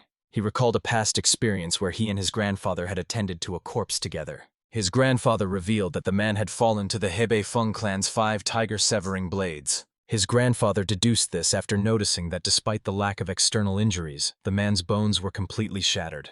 He explained that the 5 tiger-severing blades technique specializes in internal energy, which flows into the opponent the moment their weapons make contact. Recalling his grandfather's teachings, Yunseol informed his opponent that he recognized his style as the 5 tiger-severing blades, a technique exclusive to the Hebei Feng clan. He was visibly stunned by the revelation. He immediately began pressing Yunseol for answers, wanting to know how he had acquired this information. A notable feature of this combat form is the absorption technique, which serves as a fundamental application of Kui-ai. Functioning like a vortex, it draws everything inward to effectively disrupt the opponent's weapon. With their opponent's weapon momentarily pinned, they seize the opening to take them down for good. Impressed by his grandfather's profound insights, Yunseol asked if the Hebei Feng clan was the most powerful sect, prompting his grandfather to explain that while their techniques were lethal, they also put the practitioner at risk due to the close proximity required to use them. Recalling this, Unshul resolved to use the technique against his opponent. Suddenly, he sprints toward the cheerful man. He finally readies himself to confront Unsul, choosing to fight according to his clan's traditions. Feng detailed his plan to eliminate the demon seedlings before they had the chance to mature into demon masters. Unsel was mere moments away from reaching him. He drove his blade into the earth to trigger a sudden effect. Feng was convinced that Yunseo had completely lost his mind. He soon realizes he's in a dangerous position after Unseo dodges his strike and suddenly reappears right beside him. Yunseo delivers a sharp kick directly to his midsection. The impact caused him significant pain as it steadily pushed him backward. Inzil then returned to the spot to retrieve his sword. He wore a satisfied smile as it became clear that his plan was working perfectly. Seol didn't pin his hopes on his previous strike after seeing it cause minimal damage. But he wasn't concerned, as he knew a seasoned fighter wouldn't be defeated by such simple tactics. He felt a sense of relief now that he finally understood how to counter his opponent. Recalling the advice of his advanced chamber instructor, he prepared to let his opponent strike first before launching a counterattack in a split second. Feng soon makes his move, remaining remarkably composed instead of succumbing to panic or reckless impulses. Yunsol decided to ride the momentum of the attack, hoping to redirect its force at the very last moment. Yunsol executes the move precisely, his strike narrowly grazing past Feng's head. In that fleeting moment, Feng's entire past flickered through his mind. It was in this moment he realized Yoon's Skule was turning his own technique against him to gain the upper hand. Feng struggled to accept the situation, knowing his energy-absorbing technique was powerful enough to pull boulders from a distance and typically overwhelmed even master swordsmen. Refusing to accept that someone as young as Seol could truly challenge him, Feng immediately launches another assault. This time, he significantly increased the intensity of the absorption. Unbeknownst to him, his actions were only serving to accelerate Unseol's blade. Yunseo gains the upper hand and moves in for a strike, but Feng, having already anticipated the attack, narrowly evades the blow. Seol was caught completely off guard when he suddenly withdrew his energy absorption technique. He arrogantly informed Unseol that he wouldn't need to rely on his energy absorption technique to defeat someone of his caliber. Feng lunged forward, completely disregarding his absorption technique. However, this was precisely the moment Unseol had been waiting for. As Feng closes the gap, Unseol immediately counters by unleashing the first technique of the Fire Rain Sword. He channeled a radiant mystical force to strike Feng down. This mirrored the outcome of Unseol's previous opponents. Feng was left in disbelief, stunned by the sheer caliber of the technique Unseol had just demonstrated. Yonsei had actually modified the Shining Mystique,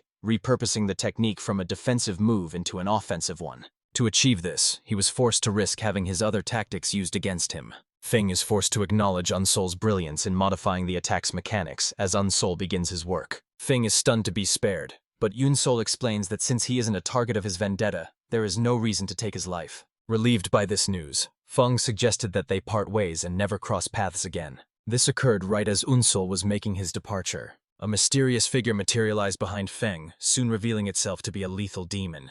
Feng questioned the demon killer, asking if he had come to eliminate him. The demon killer informed him that he had remained a useful asset to the Orthodox sect for as long as possible. Feng was taken aback when the demon killer revealed he already knew of his connection to the Orthodox sect. Scoffing at the remark, the demon killer warned Feng that he was severely underestimating the true power of the demon palace. With that, the demon slayer raised his blade. He then proceeded to execute Feng. Meanwhile, Seo Jinha found himself squaring off against a group of trainees from the hellish sect. During the struggle, they managed to poison him, causing his fighting spirit to plummet by 95%. His enemies made it clear that he was as good as dead without the antidote in their possession, though they had no intention of actually giving it to him. Seo Jinha finally realized that his solo approach was a mistake, as the group he faced was far too coordinated for him to handle alone.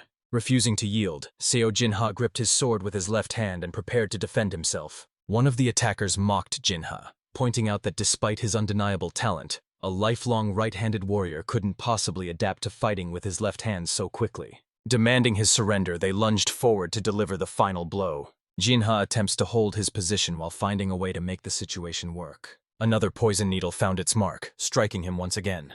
Jinha realizes he has a mere 10 minutes to find an antidote before the poison becomes fatal. He finally understood that there was no longer any reason to continue the struggle. Jinha finally lowers his sword, resigning himself to his fate as the attackers close in to finish him off. Without warning, one of them collapsed dead before they could reach Jinha. It was at this moment they realized another presence was in the area. As they struggled to process the unfolding events, Yunseol suddenly appeared behind them. He projected a truly menacing and dangerous presence. Leveraging speed and the element of surprise, Unshul neutralized the attackers with clinical precision. Before long, Yunso was the only one left standing among the numerous bodies strewn across the field. Panic gripped Seo Jinha as he watched Seo approach, leading him to desperately plead for his life by insisting he posed no threat. Ignoring him entirely, Yunseol walked over to one of the bodies on the ground and began searching it. Yunsol felt a surge of relief upon seeing the antidote, knowing it would be a crucial advantage in his battles against the trainees from the hellish blood castle. Just as he prepares to depart, Seo Jinha steps in to stop him. He was warned that he had been poisoned, leaving him with less than 10 minutes to administer the antidote. Turning back, Yunseol coldly declares his intent to eliminate everyone, including Seo Jinha. and explains that the only reason he isn't striking him down yet is because he is already as good as dead. Seo Jinha finally acknowledged the truth in Yoon Seol's words, realizing that he was ultimately just a rival who needed to be sidelined. Driven by desperation, Jinha informed Yoon Seol that he was willing to cooperate in exchange for the antidote. Unsol then questioned why he should bother offering his assistance. Defending his actions, Jinha points out to Unsol that only about 20 trainees remain, and every one of them has already formed a group. Despite Onsol's strength, he stands no chance against the entire group alone, so Jinha offers to reveal their weaknesses in exchange for his help. Furthermore, Jinha pledges that he will never betray Yunchu if his life is spared. After reflecting on the situation, Onseo concluded that Seo Jinha wasn't the type of person to deceive or betray others. Jinha reaffirms his commitment to Yunshil, vowing to stay by his side until the very end and never betray his trust. After some deliberation, Onseol finally agreed to lend her assistance. He tossed the antidote canister to Jinha, allowing him to administer the cure himself. Jinha acted immediately, pouring the powder directly onto the injured area. As he continued his task, an alarm suddenly rang out for another restricted zone. Upon hearing this, Unso urged Jinha to depart immediately, catching him off guard since they were still within the boundaries of the safe zone. Yunso shouts for him to think logically, pointing out that since most of the battlefield is already restricted and a new boundary just closed in, their current position in the safe zone leads to only one conclusion. This effectively means the rest of the group will be closing in on their position shortly. Before he could even finish his sentence, the other groups arrived on the scene. Jinha and Onsel soon found themselves completely surrounded. Onsel came to the realization that they were already running behind schedule. While sizing up the newly arrived group, he noticed one man who clearly stood out from the others. With a red scarf bound around his hair, the man maintained a noticeably cold and distant demeanor. The group was comprised of several distinct factions. Wasting no time, one of them proposes they prioritize eliminating Yunseol and Jinha before dealing with each other. As it turns out, the entire group was already well aware of Jinha and Onseol, including the specific abilities they possessed. They quickly came to realize the gravity of their predicament. Jinha reached for the antidote bottle he had received from Yoon Seol earlier. Thinking quickly, he hurls the powder toward the group. He insisted that it had been tainted by a lethal poison from the hellish blood castle. The purple dust blanketed the entire area, leaving the group to instinctively cover their mouths in alarm. Meanwhile, the group scrambled to handle the substance they suspected was toxic. Yunseo and Jinha immediately bolted, making their escape. One member of the group suddenly realized they'd been deceived, quickly alerting the others that the powder wasn't actually poisonous. Jinha, however, was relieved to see that the powder had successfully managed to create a smokescreen. In the meantime, UNCL was already busy planning his next move. Recognizing that a large, open area puts them at a disadvantage, he decides a cave would be the ideal place to make their stand. A plan Jinha intuitively picks up on as the two move in perfect sync. Auncheol directs Jinha to follow him toward a specific cave, explaining that his former living quarters would serve as the ideal location for their battle. Jinha was genuinely impressed to find that Yunsul had already accounted for every detail. Yunsul and Jinha pressed forward, continuing their journey toward the cave. However, their situation took a turn for the worse when they noticed a thick cloud of smoke blanketing the area. This served as a clear indication that the cave area was now officially classified as a restricted zone. The lethal demons have completely encircled the area, leaving no openings for a potential breakthrough.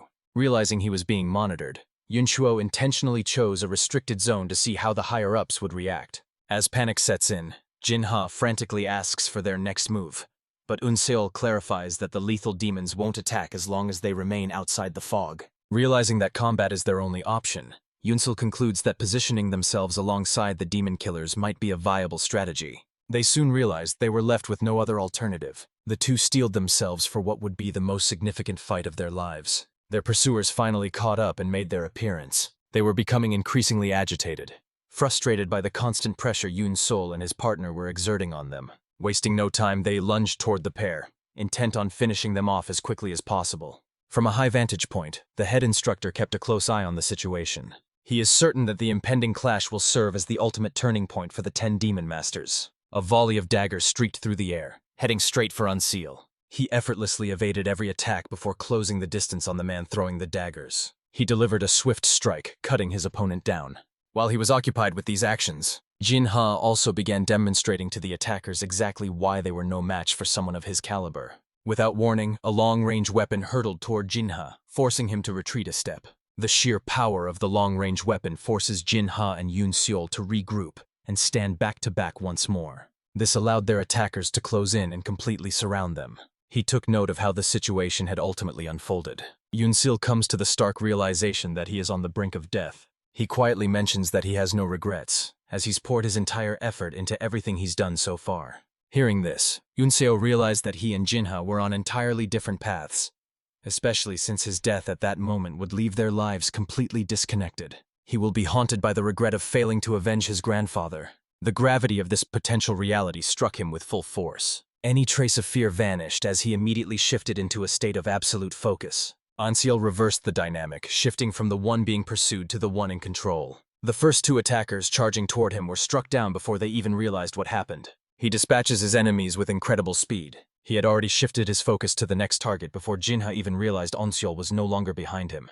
As Anseal adjusts his technique, he begins slicing through his enemies with effortless precision. Panic erupted among the other trainees, as they had never encountered the strange technique Yunsil was now wielding. Recognizing the true threat Yunsil posed, the enemy immediately shifted their focus toward him. While the group remained fixated on him, Unseo's senses had already reached a state of hyper-awareness. His wild beast senses were particularly sharp. He vividly recalled every single movement Sao had performed. It was at that precise second that everything began to shift. His movements suddenly became erratic and unpredictable. The trainees could only watch as bodies were tossed in every direction, unable to keep track of Ensel's rapid movements. The head instructor watched in disbelief, stunned to see a trainee moving with the precision of a seasoned professional. Enseo lands a flurry of strikes in every direction until a sudden punch blindsides him. Yunseo didn't realize what was happening until the very last second. He managed to intercept the strike, blocking the punch with his sword. Due to his lack of preparation, the incoming punch shattered his sword and sent him hurtling into the distance.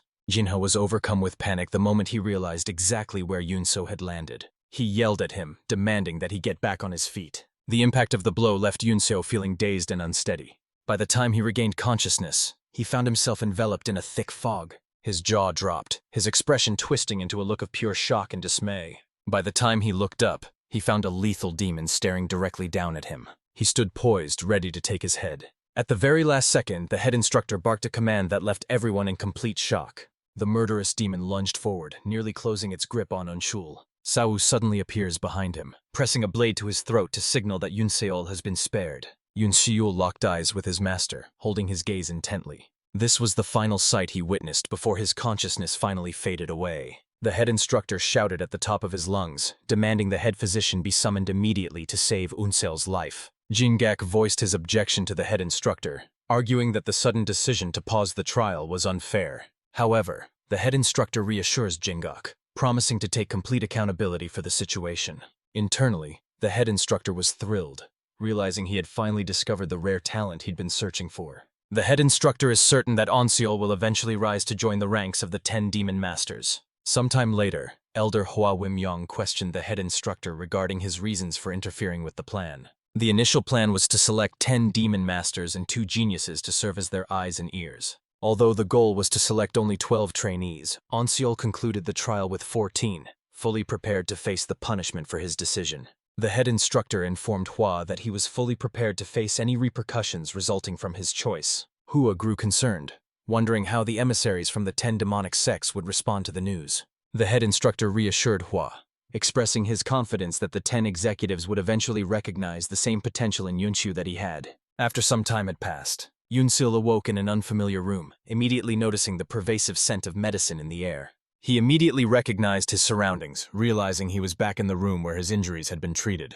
Upon inspecting his body, he realized that his injuries had completely healed. This process also mended the full extent of his internal injuries. He was deeply struck by the physician's skill, having underestimated the level of expertise found within the Demon Palace. After regaining enough energy to stand, he picked himself up and headed toward the hallway. Upon arriving, he was met by an attendant who requested that he follow them. He escorted Onesail toward the main hall. Unisail was left in complete awe of the building's magnificent design. He questioned the man about their location, only to be told they were currently at the center of Hell Island. Yunseo finally realized why the building was unfamiliar.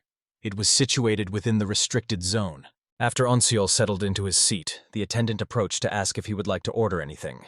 Yunseo then placed an order for 2 bowls of noodles. A short while later, the noodles were finally served. This explained the exact reason why he had requested the noodles. He fondly recalled the many times he had enjoyed sharing a bowl of noodles with his grandfather. He was just about to take his first bite. Jinha arrived and began teasing him about the 2 bowls of noodles sitting in front of him. Not yet ready to settle for friendship, Unseo asks Jinha what he truly wants from her. Jinha paused for a brief moment to collect his thoughts. He then took a moment to express his sincere gratitude to Yunsil for saving his life. Jinha admitted that he would have perished if Yunsil hadn't intervened to save him. Yunseo had no intention of claiming any credit for what had transpired. Jinha clarified that the group was originally intended to consist of 12 surviving trainees. Jinha only survived because the head instructor made the sudden decision to step in and save him. Hearing this, Unseol was left completely stunned. His surprise only grew when he learned he had been unconscious for 4 full days. Unsel was under the impression that only a single day had passed during his absence. Jinha pointed out how fortunate he was that the infamous mad physician happened to be nearby.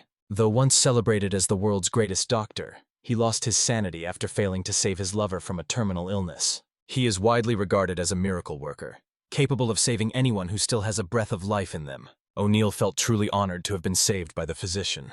Without asking for permission, Jinha helps himself to Unsol's noodles while continuing to share more information. He reveals that the killer demons are actually martial masters dispatched by the 10 demonic sects. It appears the 6 are also set to arrive and select their successors. Sol then questioned Jinha, asking if he had any insight into why the head instructor had stepped in to save him. Jinha countered that he was about to ask the same thing, noting how intent the head instructor was on Unseal becoming one of the 10 demon masters. Jinha suspected that Unsol already had a connection to the head instructor, or that his sect was involved, but Unsol clarified that he had never actually met the man before.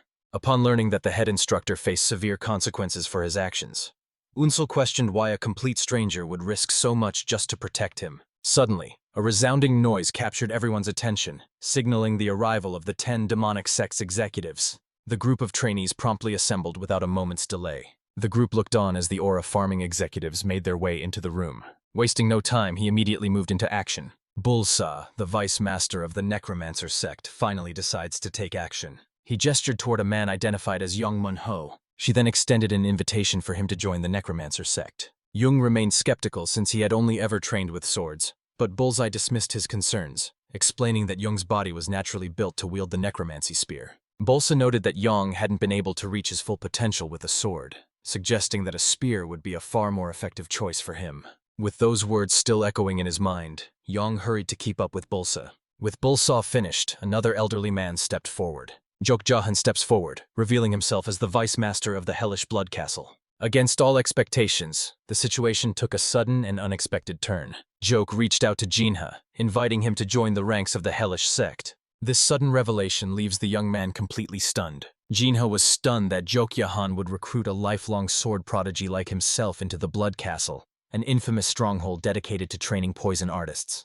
Jok explained that the most dangerous poison in the world is actually a malicious heart. It was revealed that prior to the 3rd trial, Jinha had manipulated a girl from the Hellish Castle's martial office to eliminate all the other trainees. After his failure, he took her life to ensure her silence would be permanent. Jinha quickly spoke up to defend himself, explaining that the girl had been the one to make the initial offer. Juk clarifies to Jinhan that he doesn't hold him responsible for the situation at all. He respected Jinha's resolve, specifically his willingness to take lives to achieve his ultimate goals. Jok warned Jinhoon that he would never truly succeed in the Murim if he remained convinced that swordsmanship was his only path. Jok successfully persuaded Jinha that his true aptitude lay in the art of poison rather than swordsmanship. After witnessing the proficiency with which Onseol handled his blade, he managed this feat despite having only recently started his training. Jinha was starting to believe that he genuinely lacked any natural talent for swordsmanship. Prompted by these events, he resolved to make his way toward the Hellish Castle. Jok readily took charge and led him away. At that moment, Wihyoken, the most powerful swordsman of the Demon Path, made his appearance. He stepped forward to finalize his selection.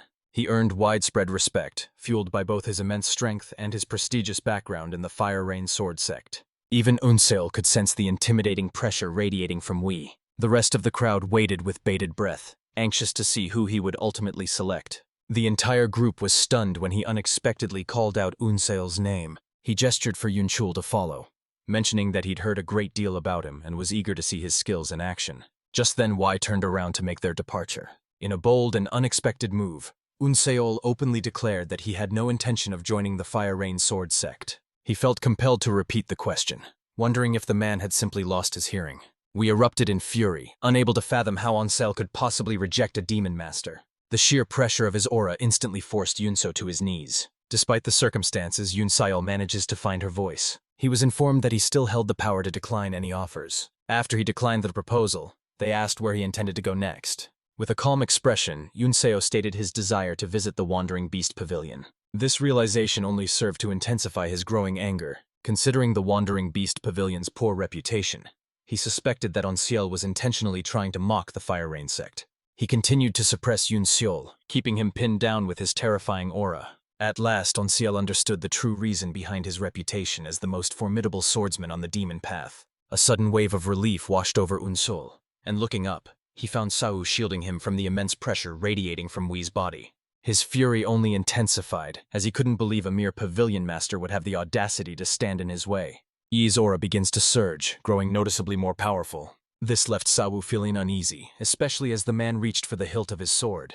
The onlookers were gripped by sheer terror, unable to believe that Sao was actually attempting to draw his sword against the most powerful figure of the demonic path. He is sternly cautioned against overthinking his boundaries, given his close connection to Jingak. Recognizing that the trainees wouldn't survive if the man lost his temper and drew his blade, one of the vice masters realized he had to intervene immediately to de-escalate the situation. Just as he was about to unsheath his sword, the vice master intervened swiftly, stepping in to force the blade back. He addressed them with as much gentleness as he could manage. The vice master is revealed to be Dan Kien of the Wandering Beast sect, and he requests that they drop the matter out of respect for him.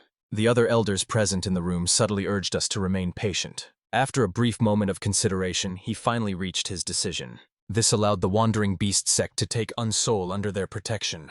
Sao quickly urged Yansel that they needed to depart before he had a chance to change his mind again.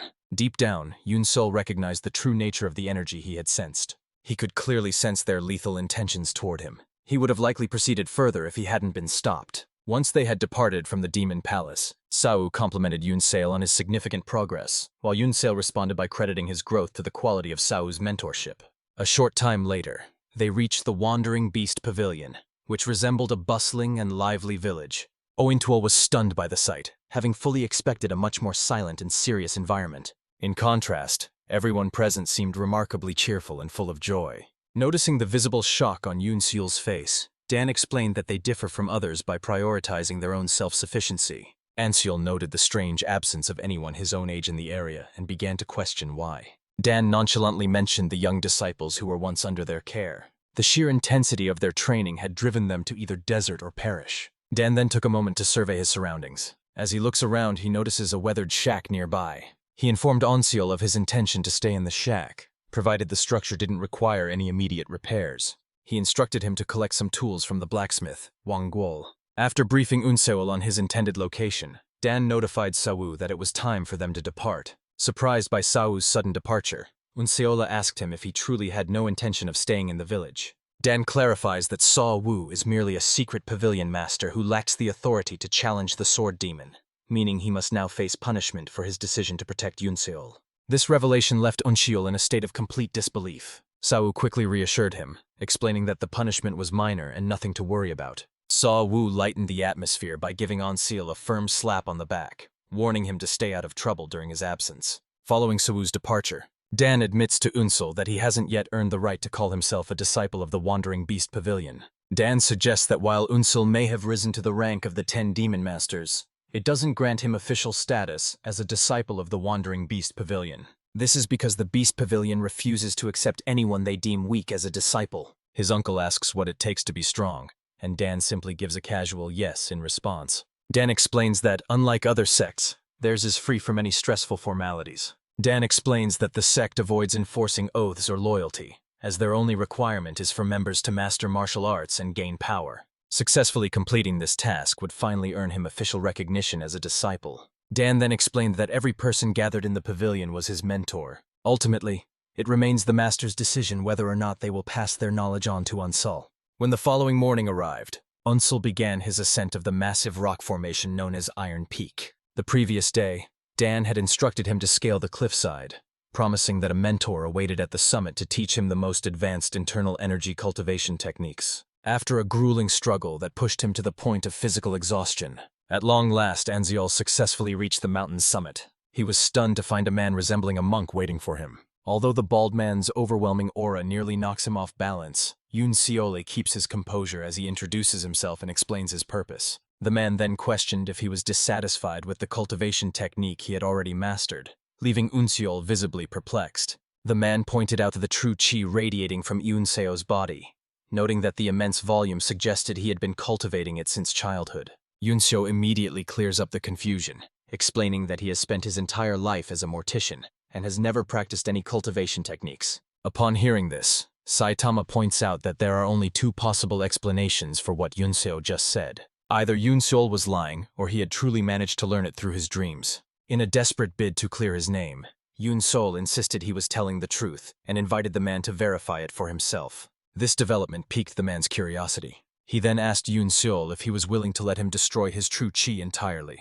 Onsel responds by giving his agreement. The bald man cast his gaze over Yoon body, examining him closely. He was stunned to discover his body was overflowing with true chi, yet the energy remained completely stagnant. This meant he had successfully gathered true ki into his lower dantian without the use of an energy technique, a feat the bald man found difficult to believe was even possible. He reacted immediately, pulling Yoon closer to him. She fiercely questioned him, demanding to know who had taught him the method for collecting true chi. Baffled by the inquiry, Yoon asked the bald man to clarify his meaning.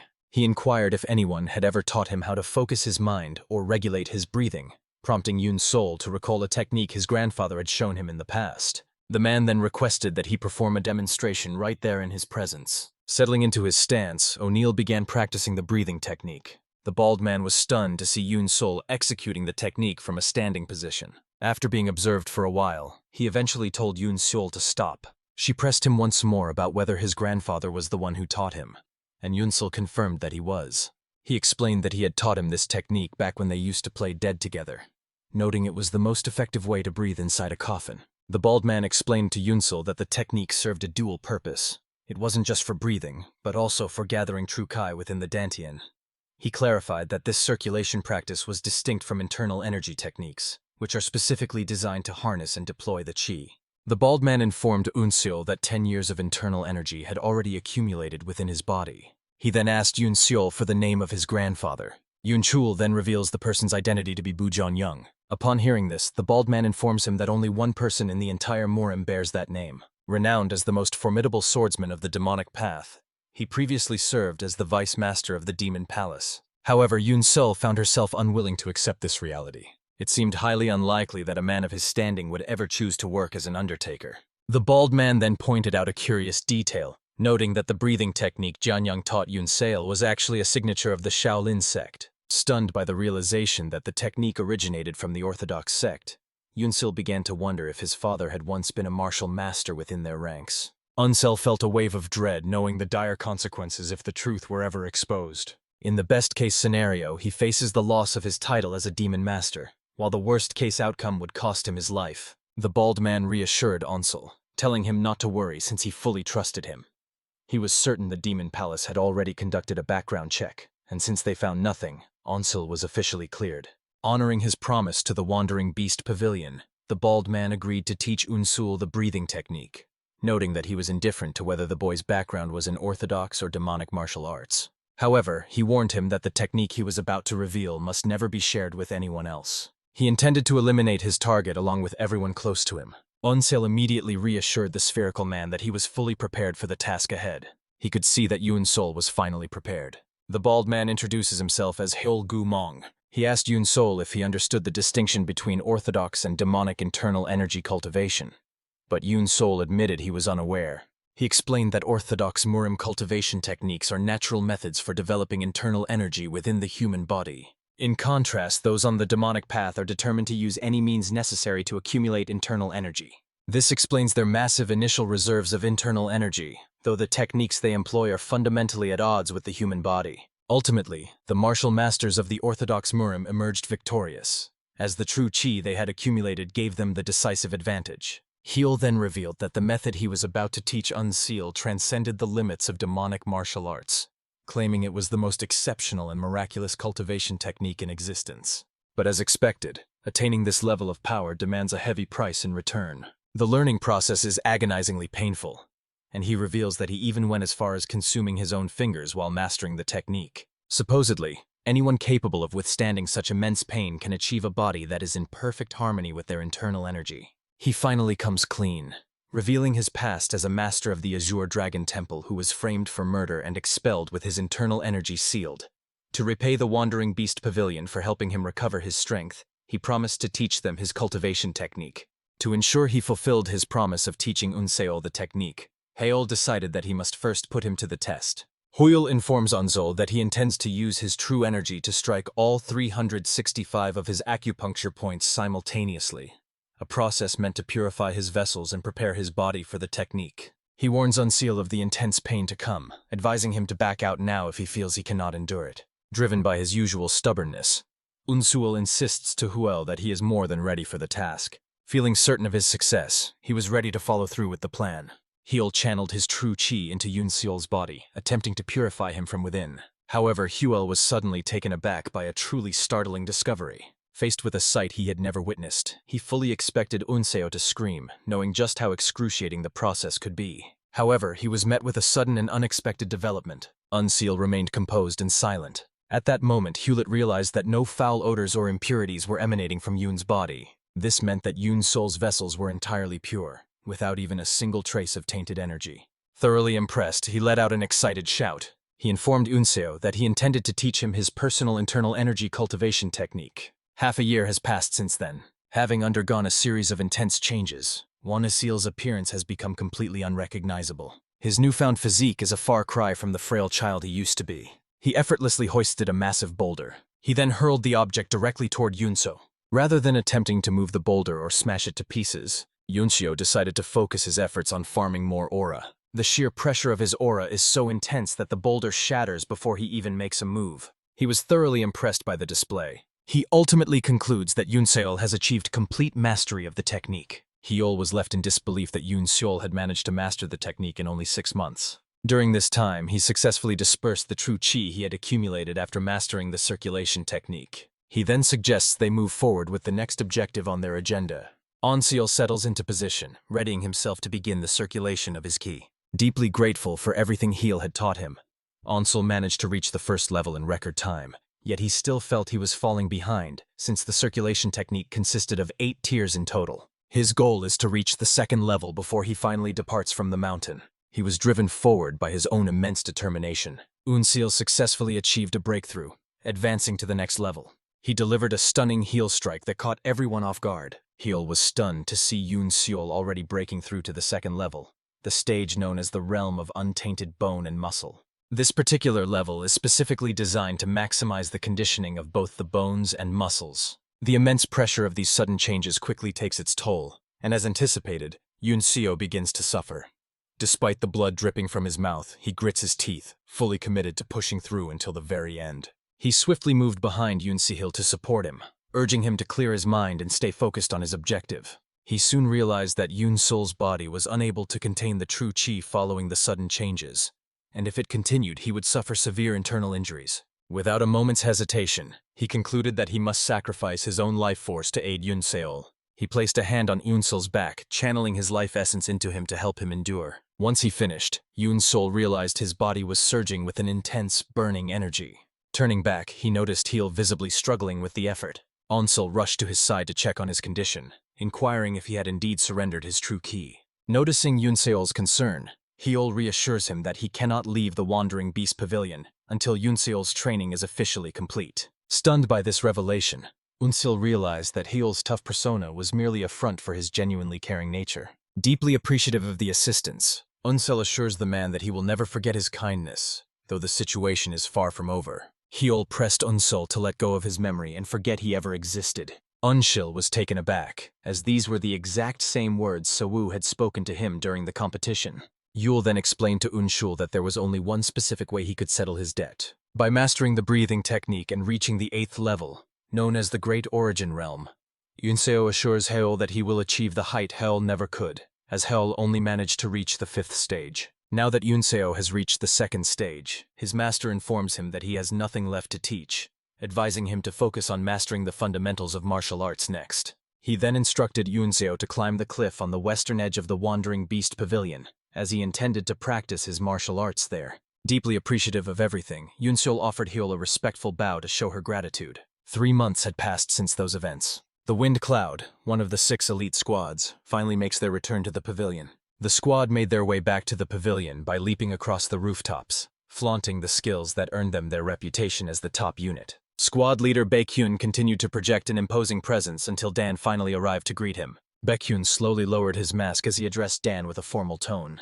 Dan reminds him that he's already asked him to dispense with the formalities. Baek declines, explaining that the pavilion's rules have already been pushed to their absolute limit. Baek was pleased by Dan's arrival, as he had been specifically looking for him. Baek confronted Dan, questioning why he had involved one of the 10 demon masters despite his initial opposition to the plan. Dan then explained that Unseol was the one who selected their sect, a choice made after Dan turned down an offer from the Fire Rain sect. Baek was stunned to hear that a youngster had chosen them, and Dan confirmed the news, noting that the decision had nearly sparked a fight. Dan playfully teased Baek, suggesting he should feel proud that Ansel had ultimately chosen to be with them. Baek was clearly far from satisfied with the current situation. He asserted that this specific decision was the reason the Fire Rain sect had bypassed all of the 10 demon masters. Baek lashed out at Dan, reminding him that their sect was already under siege by the Demon Palace, and that taking Unseal under their protection had only escalated the conflict. Dan smiled at the remark, reminding Baek that the Wandering Beast Pavilion has always remained neutral in Murim politics to focus solely on mastering their martial arts. Left with no other choice, Baek found himself compelled to side with Dan. He insisted on seeing Uncheul, as his standing as one of the demon masters was now in jeopardy. In the meantime, Onseal had gone to consult with another teacher. Go-Wall was a man who had previously earned a reputation as the Grand Thief. He achieved this by utilizing his signature technique, the Swift Phantom. Go-Wall boasted that his technique was so demanding that past students were left crippled by its rapid transitions, and he was certain Yunseo would soon share their fate. Much to his astonishment, Yunseo managed to master the technique in only a month. Despite his initial shock, Go-Wall is satisfied to have finally found a successor, prompting him to officially close his dojo. He then informs Unseol that his final goal is to master the remaining techniques for practical use in the real world. Sometime later, Baek and Dan decided to head over and check on Unseol. The group stood together at the edge of a cliff. As Baek observed Unseol practicing the Swift Phantom technique, he confidently dismissed his chances, noting the skill's notorious difficulty. Baek watched Unseol's movements in disbelief, questioning if she had been honing that specific technique since the moment they arrived at the pavilion. Dan corrected the record, explaining that Unseol had actually acquired another technique upon joining. Baek began to realize that the rumors of Unseo mastering the Wild Beast Path in just 2 weeks were actually true, a fact that Dan quickly confirmed. Dan points out that Sao had given Unseol all of his spiritual water, which he believes is the reason his transcendental nerve opened so early. Baek disagreed, pointing out that the spiritual water alone wouldn't be enough for him to master the technique. Dan explained that he was currently overseeing all operations since the Pavilion Master remained in isolation. Baek then noted that the 10 demonic sects were all dissatisfied with how the situation involving the 10 demon masters had unfolded. As it turns out, there was a hidden motive behind the establishment of the 10 demon masters program. Their goal was to cultivate prodigies capable of eliminating the orthodox masters. Baek confirmed the report, noting that several of the demonic sects had been left in the dark. For this reason, they chose to send their successors to represent them in the competition. Dan assumes the situation is manageable, but Baek quickly informs him that a major complication has surfaced. It was eventually revealed that Unseol was the one responsible for the death of Kang Murion, the White Demon Temple leader's only son. Dan felt little sympathy for the situation, dismissing it as a lack of skill since everyone knew the risks involved, while Baek added that the White Demon Temple wasn't the only sect currently hunting Unseol. The Fire Rain sect was also incensed, finding it unacceptable that Unseol had utilized the unrivaled lightning and thunder technique despite not being one of their disciples. Dan questioned the continued demands for disciplinary action, especially since Xi'an had already been stripped of his position. He was surprised that they were still intent on punishing Unseol, even after the person who taught him had already been penalized. Baek then discloses that their true intention is to test Unseo and see if he is genuinely worthy of being one of the 10 demon masters. Should he fail to prove his worth, he will be permanently barred from ever wielding the blade again. The pair remained deep in their ongoing discussion. Unseo then leaped across the distance to join the rest of the group. Dan praised the progress he had made in his training up to this point. Following this, she introduced him to Baek. Maintaining his usual habit, Unseo offered a respectful bow to Baek. Baek gets straight to the point, informing Unseo that there is a matter he wishes to discuss. Dan quickly intervened, urging him to stop since trying to reason with Unseo was a waste of time. Yoon Seol interjected, informing the two that he was prepared to take full responsibility for the situation he had caused. The pair suddenly realizes that Onseol overheard their entire conversation, prompting him to apologize for the intrusion and explain that he was using the Wandering Beast Path's Chi Vibration Mind's Eye. Stunned by the revelation, Baek asked Yoon Seol if he had been applying those same principles while executing his movement techniques. Yoon Seol confirmed this, explaining that he had simply followed the vibrations rippling across the water's surface. While Baek stood there in disbelief, Dan had already grown accustomed to Yoon Seol's eccentric behavior. Baek was clearly pleased to have such a brilliant mind among their ranks. He then proposes that they place their trust in him. Dan was stunned by Baek's suggestion to send Yoon Seol to the Demon Palace for a trial, knowing their true intention was to eliminate him. Baek argued that the Demon Palace's goal was to appease the leader of the White Demon Temple rather than kill Onzu, explaining why the palace was selected as the testing site over the other sects. Baek warned Dan that declining the request would only cause their situation to deteriorate further. Their bickering was cut short when Unseo stepped in, announcing that he was finally ready to head out. Yoonsil points out that since they're working to improve their reputation, killing him would only cause more harm than good. Yoon Chul proudly identified himself as a disciple of the Wandering Beast Pavilion, asserting that he would never back down from a challenge. Baek backed Yoonseol's plan, explaining to Dan that this was the only way to ensure they wouldn't be bothered in the future. With no room left to maneuver, Dan was forced to accept the terms. He informed Unseel that if he succeeded in the trial, he must also secure a promise from the aggrieved party to overlook their past conflicts. With everyone finally in accord, a consensus was reached. Yoon's soul began making his way toward the Demon Palace. As he passed through the gates, he couldn't help but notice how much everything had changed since his very first visit. An attendant escorted him to the Demon Palace's Grand Hall, noting that someone else would be waiting inside to receive him. Yoon-seel gazed into the Demon Palace's Grand Hall, the administrative heart of the realm that functioned much like the strategist's pavilion in the Murim Alliance. This is the very location where he must undergo a trial to prove his worth. Unchill made his way into the hall. Upon arrival, he was formally introduced to the Grand Hall Master, Baek Joon Chaewon. Upon meeting Unseo, Jeon Xion immediately praised his chi, noting that its reputation certainly preceded him. Jeon Xion then questioned Unseo on whether he understood the reason for his arrival and the growing divide between the 10 demonic sects. Compelled by the situation, Onzeal questioned the man on whether the Demon Palace and the 10 demonic sects were truly separate entities. Hearing Unseol's question, Jeon Chaeyun realized that the Wandering Beast Pavilion had failed to brief her on the situation. Zhong Xiong elaborates that the Demon Palace functions as a coalition of the 10 demonic sects. However, despite their inseparable ties, they are still viewed as distinct groups, rather than a single unified body. John Qian explains that while the Demon Palace Master is usually chosen from the demonic sects, the previous leader was an exception, and not all demonic factions are currently on friendly terms with the palace. Yunsil finally grasped the reality of the situation.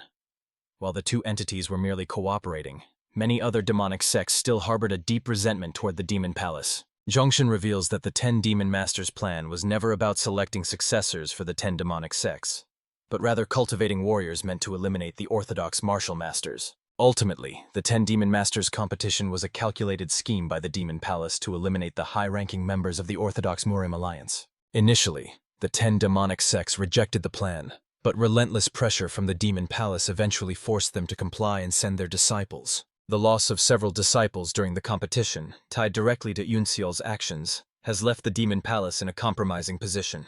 Jiang Xian reveals that the exam was merely a pretext to punish Yunshu, and when asked if he realized the truth, Yunshu confirms that he was already aware. Jian Xian felt a sense of satisfaction upon learning that Yun Xiao had come fully prepared for the examination. Once their lengthy conversation finally concluded, Yongshan suggested they skip the formalities and get straight to the matter at hand. John Chan pointed out that both the White Demon Temple and the Fire Ain sect had done Oncial a massive favor by granting him entry to the 10,000 Demonic Truth Pavilion.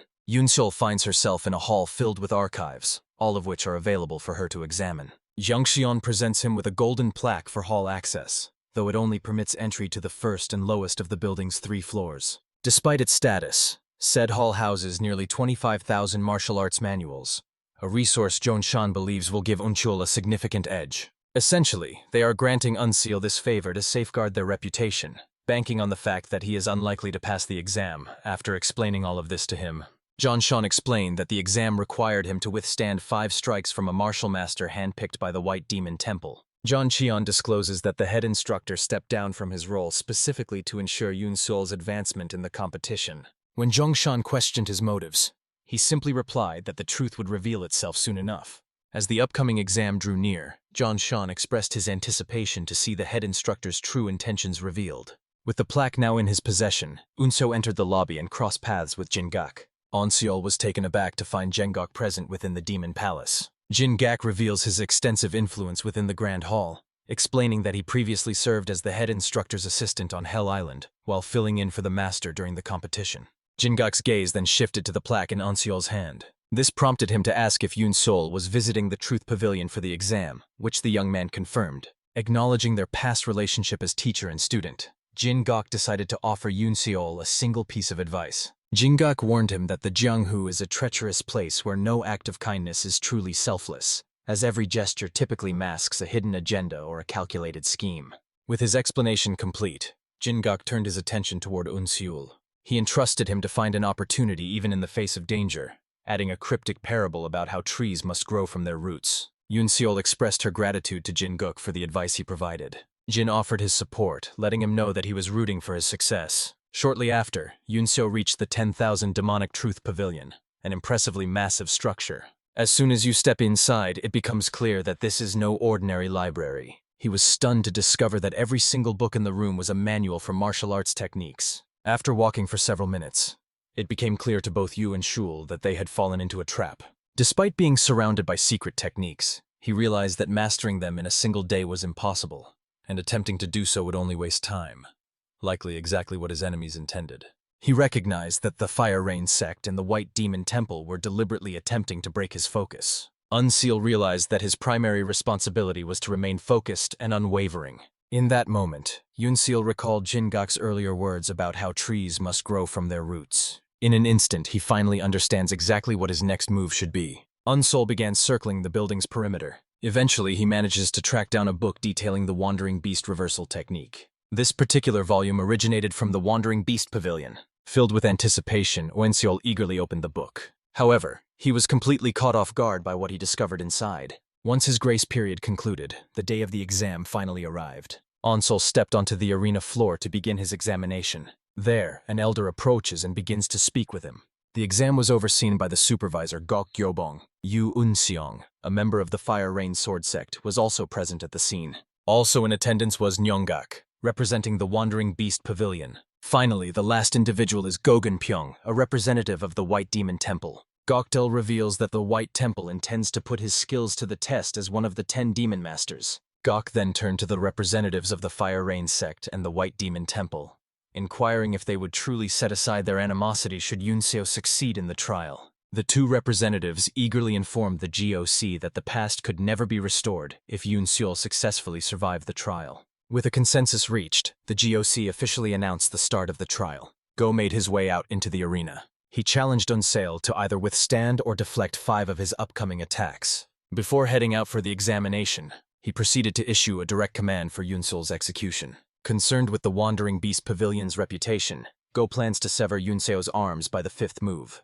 Taking the initiative, Go finally makes his move. Yunseal was stunned to see Go launch an immediate attack without any preparation, a clear testament to his exceptional skill. As the attack closed in on Yunseal, he managed to leap backward to avoid the blow. He successfully managed to evade the opening attack. Wasting no time, he immediately got to work. Go proceeded to make his next move. Before long, Yunseal finds himself targeted by a barrage of branching attacks. He was forced to scramble across the arena floor in a desperate attempt to evade the attack. Go was impressed by Onsel's ability to read the move, which he achieved through his sharpened beast-like senses. Go warns him, however, that he isn't out of the woods just yet. Before O'Neill could even register the danger, the 3rd move was already upon him. Falling like rain, a barrage of strikes blankets the entire arena, all aimed at bringing him down. Yunseol struggled to distinguish between reality and illusion. Concluding that evasion is his best option, he immediately shifts into high gear to avoid the incoming attack. The strike finally landed, triggering a thunderous explosion. As the thick cloud of dust finally dissipated, the outcome was revealed. Go was left in a state of utter disbelief. Unseo remained standing, having sustained nothing more than a minor cut to his cheek. Yunseal successfully evaded every strike, revealing that he had been utilizing the swift phantom technique. Uncle realized that if Go had truly intended to kill him, he wouldn't have survived the moment the attack connected. Go felt a sense of disappointment, realizing that his inability to land more hits meant he might lose the chance to sever Yunseol's arms as he had intended. Deciding to take things seriously, Go begins preparing his fourth move. The White Demon Heart Strike was unleashed, appearing as a sudden flash of light. Isolated and gripped by doubt, Yunseol feared he lacked the speed to evade the blow, fully aware that failure would mean his certain end. At that moment, Yunseol recalled the martial arts manual he had discovered in the pavilion. Upon opening the book, he was taken aback to find that the first several pages were entirely dedicated to insulting the Wandering Beast Pavilion. The later sections of the book delve into the specific weaknesses of the Wandering Beast path, leading Yunseol to realize the introductory insults were actually a test to ensure only its disciples would read further. Within the pages of the book, Yunseol gains a deeper understanding of his role as a martial artist. He was expected to rely on his instincts and sharp intellect. He is also tasked with heightening those specific senses whenever the situation demands it. With his back against the wall, Yunseol followed the manual's guidance to sharpen his senses at the very last second. Utilizing this, he managed to successfully evade the White Demon Heart Strike technique. This unexpected turn of events left everyone present completely frozen in disbelief. Go stared in disbelief at the scene unfolding before him. The strike is so precise that even the elite martial masters of the White Demon Temple find it difficult to evade. Go finally understood the true motives behind the Fire Rain sect and the White Demon Temple's desire to eliminate Yunseol. Recognizing that Yunseol would eventually become a major threat, Go finally decided that he had to be eliminated. For his fifth move, Go unleashes the formidable White Demon Divine Serpent technique, intent on ending Yunseol once and for all. Yunseol successfully evaded the opening attack. Before he can even react, he realizes the weapon is actually pursuing him. He's struck with a lethal resolve, fully intending to finish him off. The White Demon Divine Serpent is a lethal weapon that refuses to stop until it draws blood, leaving Go certain that Yunseol was about to be decapitated. He soon realized that escaping the incoming strike was impossible. Yunseol was forced to call upon his unrivaled lightning and thunder technique. Yunseol gripped his hand just as the attack connected, followed by a brilliant flash of golden light. Despite these efforts, it still wasn't enough to successfully hold back the assault. He managed to hold his position for a few more seconds. The serpent finally managed to push its way through. The attack struck home, piercing Yunseol's shoulder. The sheer force of the impact sends Yunseol hurtling into the distance. Yet he stubbornly refused to let his back hit the ground. He fell heavily to his knees. Despite his right arm being rendered completely immobile, Yunseol reached out and firmly gripped his sword with his left hand. Yunseol slowly lifted his gaze. He projected a dangerous intensity, signaling his unwavering resolve to keep the battle going. Go was visibly impressed, yet he remained equally cautious at the same time. He grew apprehensive, fearing that Yunseol would eventually cause them more trouble down the road. Recognizing the situation, he concluded that removing Yunseol from the equation was the best course of action for their safety. Just as he began preparing his next maneuver, the representative from the Wandering Beast Pavilion seized his arm, reminding him that he had already exhausted his 5 allotted moves. Go abruptly yanked his hand back from GAC. He feigned a sense of irritation, acting as though he were offended by the sudden physical contact. Gak met him with a piercing gaze, making it clear that he felt no obligation to uphold his agreement with the Demon Palace if Go intended to act dishonorably. At that moment, the representative from the Fire Rain sect suddenly intervened. He noted that Yunseol had utilized a technique from his sect during the examination. He proposed nullifying the test entirely, noting that doing so would resolve their original complaint. Gak quickly spoke up, asserting that he was merely testing the boundaries since no specific rules forbade Yunseol from using the unrivaled lightning and thunder technique. Got noted that Cheon would have been proud of Yunseol for even managing to use the technique. Infuriated by what he heard, the representative felt certain that Gak was trying to make a mockery of his sect. Gak clarified that the most powerful technique of the White Demon Arts should be unleashed. But Yunseol managed to repel the strike using the unrivaled thunder technique. Gax concluded that the only logical explanation was that the Fire Rain technique far surpassed the version used by the White Demon Temple. Ga's words immediately drove a wedge between the Fire Rain sect and the White Demon Temple. The Fire Rain sect refused to overlook any opportunity that might establish them as the superior force. Faced with this situation, the Fire Rain sect was forced to retreat. Goku then assured everyone that the promise would be upheld. He formally declared that Yunseol had reclaimed his status as one of the 10 Demon Masters, granting him permission to wield the sword once again. Following the announcement, Gok turned toward Yunseol and acknowledged that he had successfully proven himself. In that moment, he caught Yunseol staring directly at him, approaching to help him recover. Gok realized that Yunseol had already lost consciousness while still on his feet. Shortly after, Yunseol regained consciousness to find himself in another unfamiliar room once again. He was visibly stunned by the sight before him. He began to wonder why he consistently found himself waking up in such high-end rooms. Recalling the test, he felt a sudden surge of anxiety over the possibility of failing. He began to contemplate the potential consequences he might face if he failed the examination. For the time being, the circumstances had spiraled completely out of his hands. Taking advantage of the wait, he sat down and began to circulate his internal energy. During the process, he discovered that an immense amount of true chi was contained within his body. He then recalled Huel's words, reminding him that he currently carried 10 years' worth of true chi in his system. Realizing that chi flows more freely when an acupoint is active, he sensed a change within himself and concluded that the test had finally triggered his own.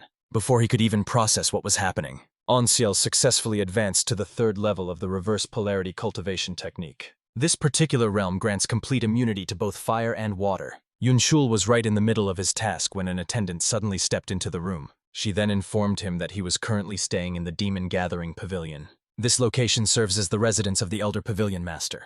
The revelation left Unsol stunned, as he had anticipated waking up in a medicinal hall rather than the Elder Pavilion. Unsol began to tremble, fully aware of the Elder Pavilion's immense significance and notorious reputation. He is the Blood Demon, one of the elite 3 demons and 3 venerables who stands at the absolute pinnacle of martial arts. Introducing herself as Jin So, the attendant explained that she had been sent by the Elder to escort Yun Sol to the inner hall. Hearing this news only deepens Yun Sol's growing concern. She informed him that the Elder was expecting him in the inner hall. The group continued their journey toward the inner hall. As they walked through the lush garden, Onseal found himself completely captivated by the scenery. He eventually reached the inner hall, where the Elder was already waiting for him.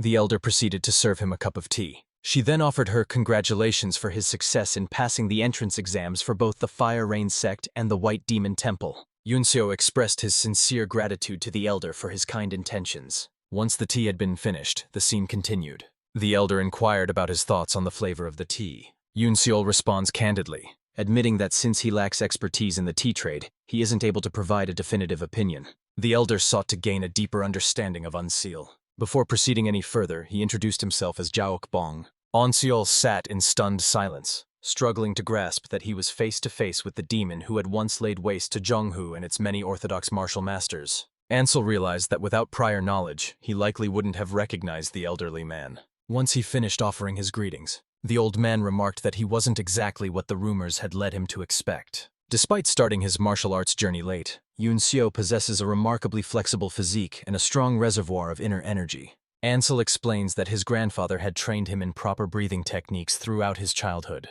Bung explained that he had brought Onshol to his private quarters, instead of the medicinal hall, to ensure they could speak without being overheard. Bung then extended a serious invitation, proposing that Unsol join him at the Demon Palace once his training at the Wandering Beast Pavilion was complete. Bung notes that while the Wandering Beast Pavilion might be affiliated with the demonic sects, their internal system remains distinct from the others. 3 years after arriving at the Demon Palace, Bunglet finally understood the truth behind his own seal. Bung made his way to a meeting with the Demon Palace Master to officially induct Unseol into the ranks of the Dark Heaven Squad. It was a significant opportunity, as the Dark Heaven Squad is recognized as one of the Demon Palace's most elite units, standing on equal footing with the Heaven Slaying and Soul Annihilation squads. Bung claims that joining the Dark Heaven Squad effectively guarantees his rise to the upper ranks of the Demon Palace, and he asks Unsel for his thoughts on the proposal. Without a second thought, Yun Sol immediately turned down the offer. This left Bung with no choice but to ask him for an explanation. Yunsel calmly explained that mastering the Wandering Beast Pavilion's martial arts requires a life-or-death commitment, and a guaranteed position would only lead him toward complacency. However, this was the situation he was currently facing. He couldn't help but break into a sudden fit of laughter. He expressed how much he genuinely enjoyed Yunsol's response. Bung remarks that Unsel possesses the ideal temperament for a martial artist, but the sheer force radiating from Bung's laughter is so intense that Unsel feels his internal organs begin to twist. Bung informed Unsol that he would keep a close watch on him, eager to see how much he would develop over the next 3 years. Bung informed Yunseo that they would cross paths again in 3 years. Sensing that Bung has already checked out of the conversation, Yunsol simply offers his thanks for the man's time. He then took his leave, and once he had departed, a master approached from behind, noting that it was his first time seeing someone decline such a rare offer. With a smile, Feng suggests to the master that they keep a close watch on Onsil, to see which path he ultimately decides to take. Once they had successfully retreated to a safe distance, Unsol finally caught his breath, realizing that the elder's mere presence had nearly cost him his life. Unsol was well aware that even the slightest error in the old man's presence would have cost him his life. He continues to grapple with the consequences of his encounter with the old man. Suddenly, he felt a tap on his shoulder as someone checked to see if he was all right. Unsil finally realized that he had already arrived within the town's limits. He gazed around, soaking in the sense of peace that had been missing from his life for far too long. Ansel realized that he had become deeply entangled in a lifestyle he never could have imagined for himself. He suddenly realized that someone was shadowing his movements. His immediate instinct was to find a way to arm himself. Upon entering a weapons shop, he informed the attendant that he was looking for a basic weapon to use for practice. The man gestured toward a collection of weapons in the corner, instructing Onseol to take his pick. Yunso selects the option that best fits his needs. Afterward, he made his way to a remote spot on the outskirts of town. Once he realized he was in a position to respond effectively, he called out to his unseen pursuer, demanding they reveal themselves. Suddenly, a group of martial artists dressed as ninjas emerged from the brush, praising Onseol for his sharp intuition. It wasn't long before Nuncio found himself completely encircled from all sides. The leader of the elimination team makes their objective clear, informing Nuncio that they intend to kill him before he can complete his training.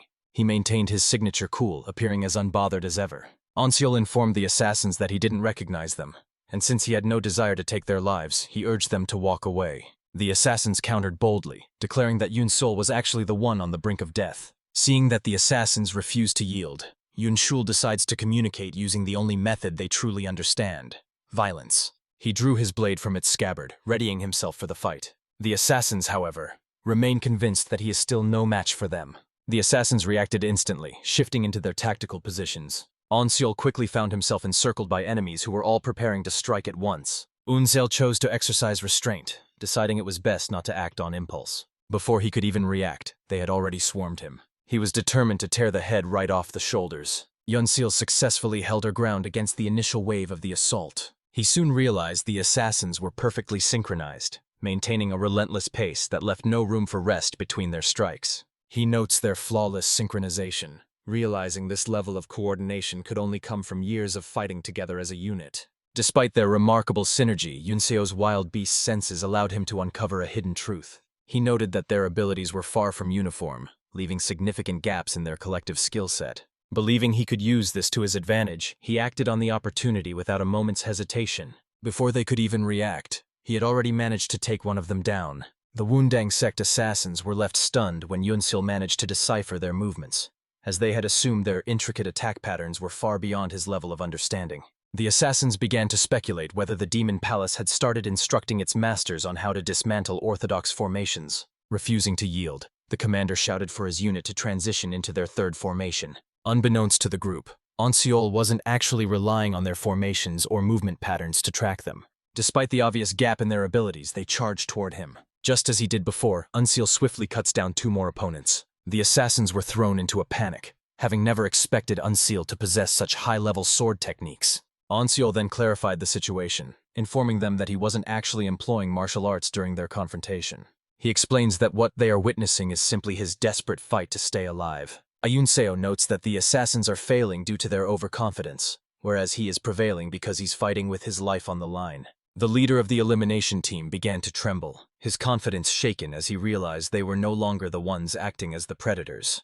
However, Yunseol had decided to take a different approach this time. The roles have completely reversed, turning them into the targets as Umsil begins his hunt. They quickly realized that Yunsil was a dangerous threat they never should have crossed. One of the assassins advised a tactical retreat, suggesting they fall back to regroup and recover their strength. Enraged by this, his partner immediately retaliated and struck him down. They accused him of being a coward, claiming he possessed no honor. Unseld then questioned the assassin leader, asking if he truly valued his honor more than his own survival. He defends his position by explaining that, unlike the demonic sect, they don't take up their swords for the sake of personal glory. He remains steadfast in his belief that their battle is fought for the sake of honor.